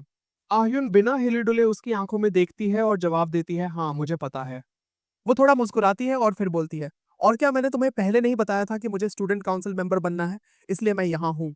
वो एक कदम आगे बढ़कर ठंडे स्वर में बोलती है, अगर किसी को काउंसिल मेंबर बनना होता है तो उसे सिर्फ सब्जेक्ट के ग्रेड से कोई फायदा नहीं होता, उसे फील्ड में भी कुछ करना होता है। जोनवू का गुस्सा और बढ़ जाता है, वो झल्लाकर चिल्लाता है, तुम नहीं सुधरोगी। और वही टीचर चिल्लाते हुए बोलते हैं, तुम लोगों ने सेफ्टी रूल्स पढ़ लिए होंगे, कोई ज्यादा खतरनाक नहीं है, और क्योंकि ये सिर्फ एक एग्जाम है तो इसको आराम से और फोकस के साथ करना। सारे लोग एक साथ जोर से चिल्लाते हैं, यस सर। टीचर दोबारा आवाज लगाते हैं, तो ये टेस्ट एक लो लेवल डंजन में होगा, 8 लोगों के ग्रुप्स के साथ। तुम सब लोग अपनी अपनी टीम्स बना लो, तुम्हें 1 घंटा मिलेगा डिस्कशन और तैयारी के लिए। उसके बाद एग्जाम शुरू हो जाएगा। सबसे पहले क्लास ए से शुरू होगा, और बाकी सब अपनी बारी का यही इंतजार करेंगे। फिर टीचर एक तरफ इशारा करके बोलते हैं, और हाँ ये है काउंसिल मेंबर जो तुम्हें असेस करेगा, सब लोग इसको जानते ही होंगे। एक लड़का आगे बढ़ता है और हल्की स्माइल के साथ बोलता है, हेलो मैं हूँ किम जोंग ह्युन, सब लोग प्लीज मेरे साथ ही रहना। उसे देखकर सारे बच्चे फुसफुसाने लगते हैं, अरे वाह, ये तो सीनियर किम जोंग ह्युन है। जॉन वो उसकी तरफ देखते हुए खुद से बड़बड़ाता है, क्या, ये नाम तो सुना सुना सा लग रहा है। तभी टीचर की आवाज आती है, क्लास ई में बच्चों की संख्या कम है, इसलिए तुम्हें क्लास डी के साथ टीम अप करना पड़ेगा। सामने से मोटा लड़का हंसते हुए चिल्लाता है, हेलो किम जूनवू। फिर तीन लड़के सामने आकर जूनवू की तरफ देखकर बोलते हैं, तो हम सब एक ही टीम में हैं, तुम्हें कोई चिंता करने की जरूरत नहीं है बेवकूफ फेक जूनवू। आह्युन एक नजर डालती है और हल्के मजाकिया अंदाज में बोलती है, इन लड़कों को ठीक से एक्टिंग करनी भी नहीं आती, क्या होगा इनका। उसी वक्त क्लास डी के कुछ और बच्चे अपनी नाखुशी जाहिर करते हैं, हमारी किस्मत कितनी खराब है जो हमें इन लोगों के साथ टीम अप करना पड़ा। जोनवू पीछे मुड़कर देखता है, तीन लड़के खड़े होते हैं। बीच वाला नाराजगी से बोलता है, पता नहीं हमें इन क्लास ई वालों के साथ क्यों रखा गया। तभी पीले बालों वाला लड़का जूनवू के पास आता है और हल्की शर्मिंदगी के साथ बोलता है, सॉरी, मैं इनके लिए माफी मांगता हूँ, मैं इनको बाद में देख लूंगा। जॉनवू हल्के से सिर हिलाता है और ठंडे लहजे में जवाब देता है, कोई जरूरत नहीं, इनको अपने हाल पर छोड़ दो। फिर वो गंभीरता से पूछता है, डंजन का इंटेल क्या है। तभी आवाज आती है, अरे हाँ ये देखो। लाल बाल वाला लड़का एक टैब लाकर देता है और सम्मान पूर्वक आगे बढ़ाता है, इसे देख लो। उसके इस फॉर्मल जेस्चर को देखकर सारे लोग अचानक उसकी तरफ देखने लगते हैं। ये देखकर लड़का थोड़ी देर के लिए फ्रीज हो जाता है, फिर अचानक एक्टिंग मोड में चला जाता है, तुम क्या कर रहे हो, जल्दी से चलो और इसकी इन्फॉर्मेशन ले लो, तुम चाहते हो कि हम यहाँ खड़े ही रहें। फिर 1 घंटे का समय बीतता है। अब जूनवू की टीम की बारी आ गई थी। टीम में थे जूनवू, आह्युन, वो तीनों क्लास डी के लड़के और बाकी 3 क्लास डी के स्टूडेंट्स, टोटल 8 लोग। टीचर आवाज लगाते हैं, क्या लास्ट टीम रेडी है। जोंगयुन एक सख्त नजर डालता है और बोलता है, अंदर जाकर रास्ता ढूंढना है और अपना कॉम्बैट यूज करना है, समझ गए। टीचर फाइनल इंस्ट्रक्शंस देते हैं, जब तुम लोग बॉस रूम तक पहुंच जाओगे और बॉस को हरा दोगे तब ये टेस्ट खत्म होगा। इसमें कुछ ज्यादा स्पेशल नहीं है, सबको समझ आ गया। सारे लड़के सीरियस हो जाते हैं और बोलते हैं, चलो फिर ठीक है, चलते हैं। और फिर सबके सब डंजन के अंदर चले जाते हैं। डंजन के अंदर जूनवू डिटेल्स पढ़ते हुए आगे बढ़ता है और बड़बड़ाता है, तो ये डंजन केव टाइप मॉन्स्टर्स का है। तभी सामने से कुछ तेजी से आता दिखता है। सामने से सैकड़ों चूहे जैसे मॉन्स्टर्स भागते हुए आ रहे होते हैं। उनको देखकर सारे लड़के घबरा जाते हैं। लाल बाल वाला लड़का चिल्लाता है, मॉन्स्टर्स आ रहे हैं, सब लोग सावधान हो जाओ। मोटा लड़का चिल्लाकर बोलता है, सब कॉम्बैट रेडी कर लो। सारे स्टूडेंट अपने कॉम्बैट मोड्स एक्टिवेट कर देते हैं। तभी एक सिस्टम पॉपअप आता है, supernatural dimension management association Hunt support system approve हो गया है। जोनवू इसे देखता है और सोचता है, तो देखते हैं इनके पास किस टाइप का स्किल है। तभी पीले बाल वाला लड़का विंड मैजिक एक्टिवेट करता है और विंड ब्रेकर स्किल यूज करता है। लाल बाल वाला लड़का तो स्नाइपर कॉम्बैट यूज करता है और स्लिंग शॉट निकालता है। मोटा लड़का बजर्क मोड एक्टिवेट करता है और एनहांसमेंट स्किल यूज करता है। वे सभी मॉन्स्टर्स पर अटैक करना शुरू कर देते हैं, लेकिन एक भी हिट नहीं लगता। लाल बाल वाला लड़का गुस्से में चिल्लाता है, ये क्या हो रहा है, मेरा एक भी शॉट नहीं लग रहा। मोटा लड़का भी पूरी ताकत से हमला करता है, लेकिन मॉन्स्टर्स बचकर निकल जाते हैं। पीले बाल वाला लड़का घबराकर बोलता है, संभल कर, अभी चोट लग जाती। जोनवू सब देखता है और अपने मन में सोचता है, ठीक वैसे ही जैसा मैंने सोचा था, ये लोग बिना सोचे समझे स्किल यूज कर रहे हैं, बस अंधाधुंध हमला कर रहे हैं। फिर क्लास डी के बाकी स्टूडेंट्स की तरफ देखता है और बड़बड़ाता है, ये भी वैसे ही हैं, बिना समझे स्किल को वेस्ट कर रहे हैं। सच में कितना फ्रस्ट्रेटिंग। और अब पूरे ग्रुप में सिर्फ एक ही इंसान है जिस पे बात की जा सकती है, आह्युन। वो अपने फायर मैजिक से हर्बीवोर एज्योर फ्लेम का इस्तेमाल कर रही होती है और मॉन्स्टर्स पे ताबड़तोड़ अटैक करके उन्हें जला रही होती है। जोनवू हल्की स्माइल के साथ दूर से उसे देखता है और बुदबुदाता है, वो बहुत ही परफेक्ट तरीके से टारगेट कर रही है और अपनी स्ट्रेंथ को एडजस्ट भी कर रही है, सिर्फ उतना ही यूज कर रही है जितना की जरूरत है। लेकिन क्लास ई में अभी तक मॉन्स्टर हंटिंग लेसन नहीं हुआ है, फिर भी वो इस स्किल को यूज कर रही है और हैंडल भी कर रही है। फिर एक पल के लिए ठहर कर बोलता है, लगता है इसने सेल्फ स्टडी करके सीखा है। हाँ, ये हो सकता है। खैर, ये है तो अभी भी बिगिनर लेवल पर ही। उधर सभी स्टूडेंट्स अब तक बुरी तरह थक चुके थे। क्या सच में ये लो लेवल डंजन है? एक लड़का भारी सांस लेते हुए बोलता है, ऐसा लग रहा है कि ये तो खत्म होने का नाम ही नहीं ले रहा है। और तभी पीछे से एक मॉन्स्टर बिना आवाज के जंप मारता है और एक स्टूडेंट पे हमला करने वाला होता है। लेकिन उससे पहले कि कुछ होता, जूनवू अपनी रिंग एक्टिवेट करता है। Ultra high comparison strike weapon trigger होता है। वो बिना हिले एक छोटा सा स्टोन उठाकर हवा में उछालता है और फिर एक्सक्लूसिव फ्लिक से उस मॉन्स्टर की बॉडी में सीधा एक बड़ा छेद कर देता है। मॉन्स्टर छटपटाता है और दूर जाकर धड़ाम से गिरता है। जोनवू ठंडे लहजे में देखता है और बोलता है, तुम लोग अपने स्किल्स को बिना सोचे समझे इस्तेमाल कर रहे हो, इसलिए इतनी जल्दी थक गए हो, तुम्हें इस पर ध्यान देने की जरूरत है। तभी एक आवाज आती है, इसको मैं मारने वाला था। क्लास डी का एक लड़का खड़ा होकर घूरता है। फिर दूसरी लड़की बोलती है, लगता है ये ट्रांसफर स्टूडेंट आसानी से अपने पॉइंट्स कमाना चाहता है। जोनवू के चेहरे पे कोई रिएक्शन नहीं, लेकिन उसके मन में एक ही बात घूमती है, क्या इन इडियट्स को तो पता भी नहीं है कि यहाँ पर असल में क्या सिचुएशन चल रही है। उधर वो तीनों लड़के अब पूरी तरह से थक चुके थे। पीले बाल वाला लड़का गहरी सांस लेते हुए बोलता है, क्या तुम्हें सच में लगता है कि तुम ये कर सकते हो? लाल बाल वाला लड़का हांफते हुए बोलता है, मैंने जितना सोचा था ये उससे भी ज्यादा हार्ड है। और ये देखकर जुनवू अपना सिर पकड़ लेता है, झुंझलाकर बोलता है, अब मैं क्या करूं? मन ही मन खुद से बड़बड़ाता है। इन सब में सिचुएशन अवेयरनेस नाम की चीज ही नहीं है। यहाँ तक कि इनको ये भी समझ नहीं आ रहा कि ये लोग अभी मरते मरते बचे हैं और अपने स्किल्स को ऐसे इस्तेमाल कर रहे हैं जैसे कि पानी बहा रहे हो। और इन बेवकूफों को अभी तक ये भी नहीं पता चला कि ये लोग बस डंजन के एंट्रेंस पे हैं और अब तक अपना लगभग सारा स्टैमिना खत्म कर चुके हैं।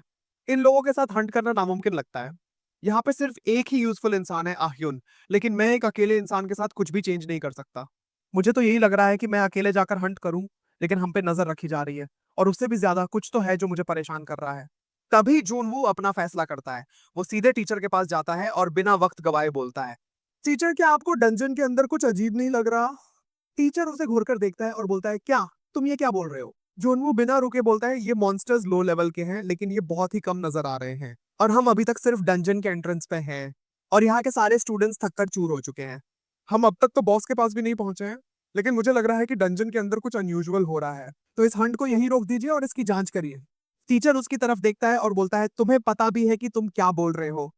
फिर वो धीरे से मुड़ता है और वहां से चलते हुए बड़बड़ाता है, ये स्पेशल एडमिशन स्टूडेंट कितना एरोगेंट है और ऊपर से ऑर्डर आया है कि इसका सुपरवाइज मैं करूं, तो तुम अपनी नाक बीच में मत घुसाओ। जोनवू का दिमाग अब पूरी तरह से गुस्से से उबल रहा था। वो टीचर की तरफ घूरता है और फिर पूरे दम से चिल्लाता है, अगर अभी इसकी जांच नहीं की तो आगे चलकर बहुत बड़ा खतरा हो सकता है, फिर बाद में रिग्रेट मत करना। और तभी टीचर जोर से अपनी आवाज लगाता है और बोलता है, तो सभी लोग सुनो, जिनको लगता है कि इस एग्जाम को रोक दिया जाए वो अपने अपने हाथ ऊपर करे। और मैं नहीं चाहता कि इसे ज्यादा हार्ड पुश किया जाए। पूरा माहौल एक अजीब सी खामोशी में डूबा हुआ था, कोई भी हाथ नहीं उठाता। टीचर नजरें घुमाकर पूरी क्लास को घूरते हैं, फिर ठंडी आवाज में बोलते हैं, देखा, तुम ही हो जिसको प्रॉब्लम है। अगर तुम थक चुके हो तो यहाँ से गिव अप कर सकते हो, बाकी बच्चों को इसमें मत घसीटो। अगर अगली बार तुमने कोई इंटरप्शन किया तो मैं तुम्हें डिस्क्वालीफाई कर दूंगा, तुरंत के तुरंत। क्या तुमको समझ में आया? जुनवू के चेहरे पर कोई खास रिएक्शन नहीं था, लेकिन तभी पीछे से जोंग्युन आता है और बड़े ही कूल अंदाज में बोलता है, अरे तुम फिक्र मत करो। जुनवू उसे देखकर थोड़ा चौंकता है, सीनियर आप? जोंग्युन हल्की मुस्कान के साथ बोलता है, तुम फिक्र मत करो, अगर कोई डेंजरस सिचुएशन आएगा तो फिर मैं संभाल लूंगा।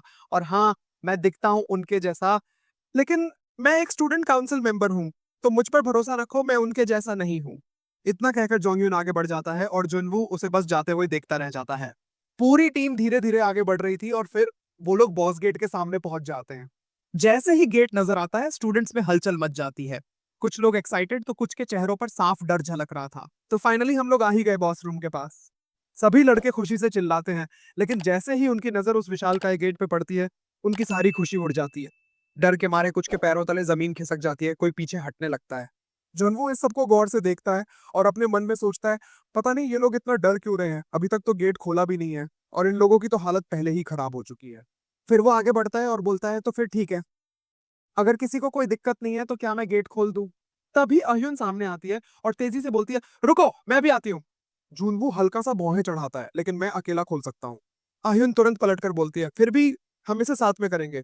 वो जनवू की आंखों में देखकर बोलती है, मुझे पता है तुम अंदर ही अंदर हंस रहे हो क्योंकि ये सारे लोग डरे हुए हैं, है ना? लेकिन मैं बिल्कुल भी नहीं डरी हूँ। जनवू उसकी बात को ज्यादा तवज्जो नहीं देता और साइड में नजरें फेरते हुए बोलता है, हाँ हाँ ठीक है, समझ गया, चलो खोलो। और फिर दोनों मिलकर गेट खोलते हैं। जैसे ही गेट खुलता है, जनवू की आंखें फटी की फटी रह जाती हैं, क्योंकि अंदर पहले से ही एक विशालकाय मॉन्स्टर मरा पड़ा था। क्या? बाकी के स्टूडेंट्स भी अंदर झांकते हैं और हैरान होकर चिल्लाते हैं, ये ये बॉस तो पहले से ही मरा हुआ है। टीचर भी घबरा जाते हैं। वो तेजी से जोंग्युन की तरफ देखते हैं और कड़े लहजे में पूछते हैं, यहाँ पर क्या हो रहा है? क्या हमने इस डंजन के अंदर पहले से कोई प्रैक्टिस की है? जोंग्युन भी पहली बार असली कंफ्यूजन में था, नहीं, ये बिल्कुल न्यू और एक्टिव डंजन है, मुझे भी नहीं पता कि यहाँ क्या हुआ। तभी जनवू धीरे धीरे उस मरे हुए मॉन्स्टर की तरफ बढ़ता है। आह्युन उसे देखते हुए चौंक कर पूछती है, जुनवू तुम ये क्या कर रहे हो? लेकिन इससे पहले कि वो कुछ और कहती, जुनवू एकदम से ठहर जाता है। उसकी आंखें हल्की सी सिकुड़ती हैं और फिर शिट, ये तो डंजन इंटरफेरेंस है। और अगले ही सेकंड वो पूरे दम से चिल्लाता है, सब लोग पीछे हटो। स्टूडेंट्स घबरा जाते हैं, क्या पीछे हटना है? जुनवू तुम अचानक से क्या बोल रहे हो? लेकिन जुनवू और जोर से चिल्लाता है, मैंने बोला सब लोग पीछे हटो, ये डंजन इंटरफेरेंस है। और तभी पूरा माहौल अचानक से ठंडा हो जाता है। गहरी भारी भरकम गुर्राहट गूंजती है। जुनवू धीरे धीरे अपना सिर ऊपर उठाता है और पीछे मुड़कर देखता है। एक विशालकाय लायन जैसा मॉन्स्टर उसके ठीक सामने खड़ा था और फिर मॉन्स्टर जोर से गुर्राता है और अपनी लाल चमकती आंखों से सभी स्टूडेंट्स को घूरता है। जैसे ही स्टूडेंट्स को एहसास होता है कि ये कोई मामूली मॉन्स्टर नहीं है, अरे नहीं, ये तो डंजन इंटरफियरेंस है। स्टूडेंट्स घबराकर पूरी जान से भागने लगते हैं। कोई चिल्ला रहा था डंजन इंटरफियरेंस यानी एक हाई लेवल बॉस ने लो लेवल डंजन के बॉस को मारकर इस पर कब्जा कर लिया है। लेकिन ये तो बहुत ही रेयर होता है लो लेवल डंजन्स में।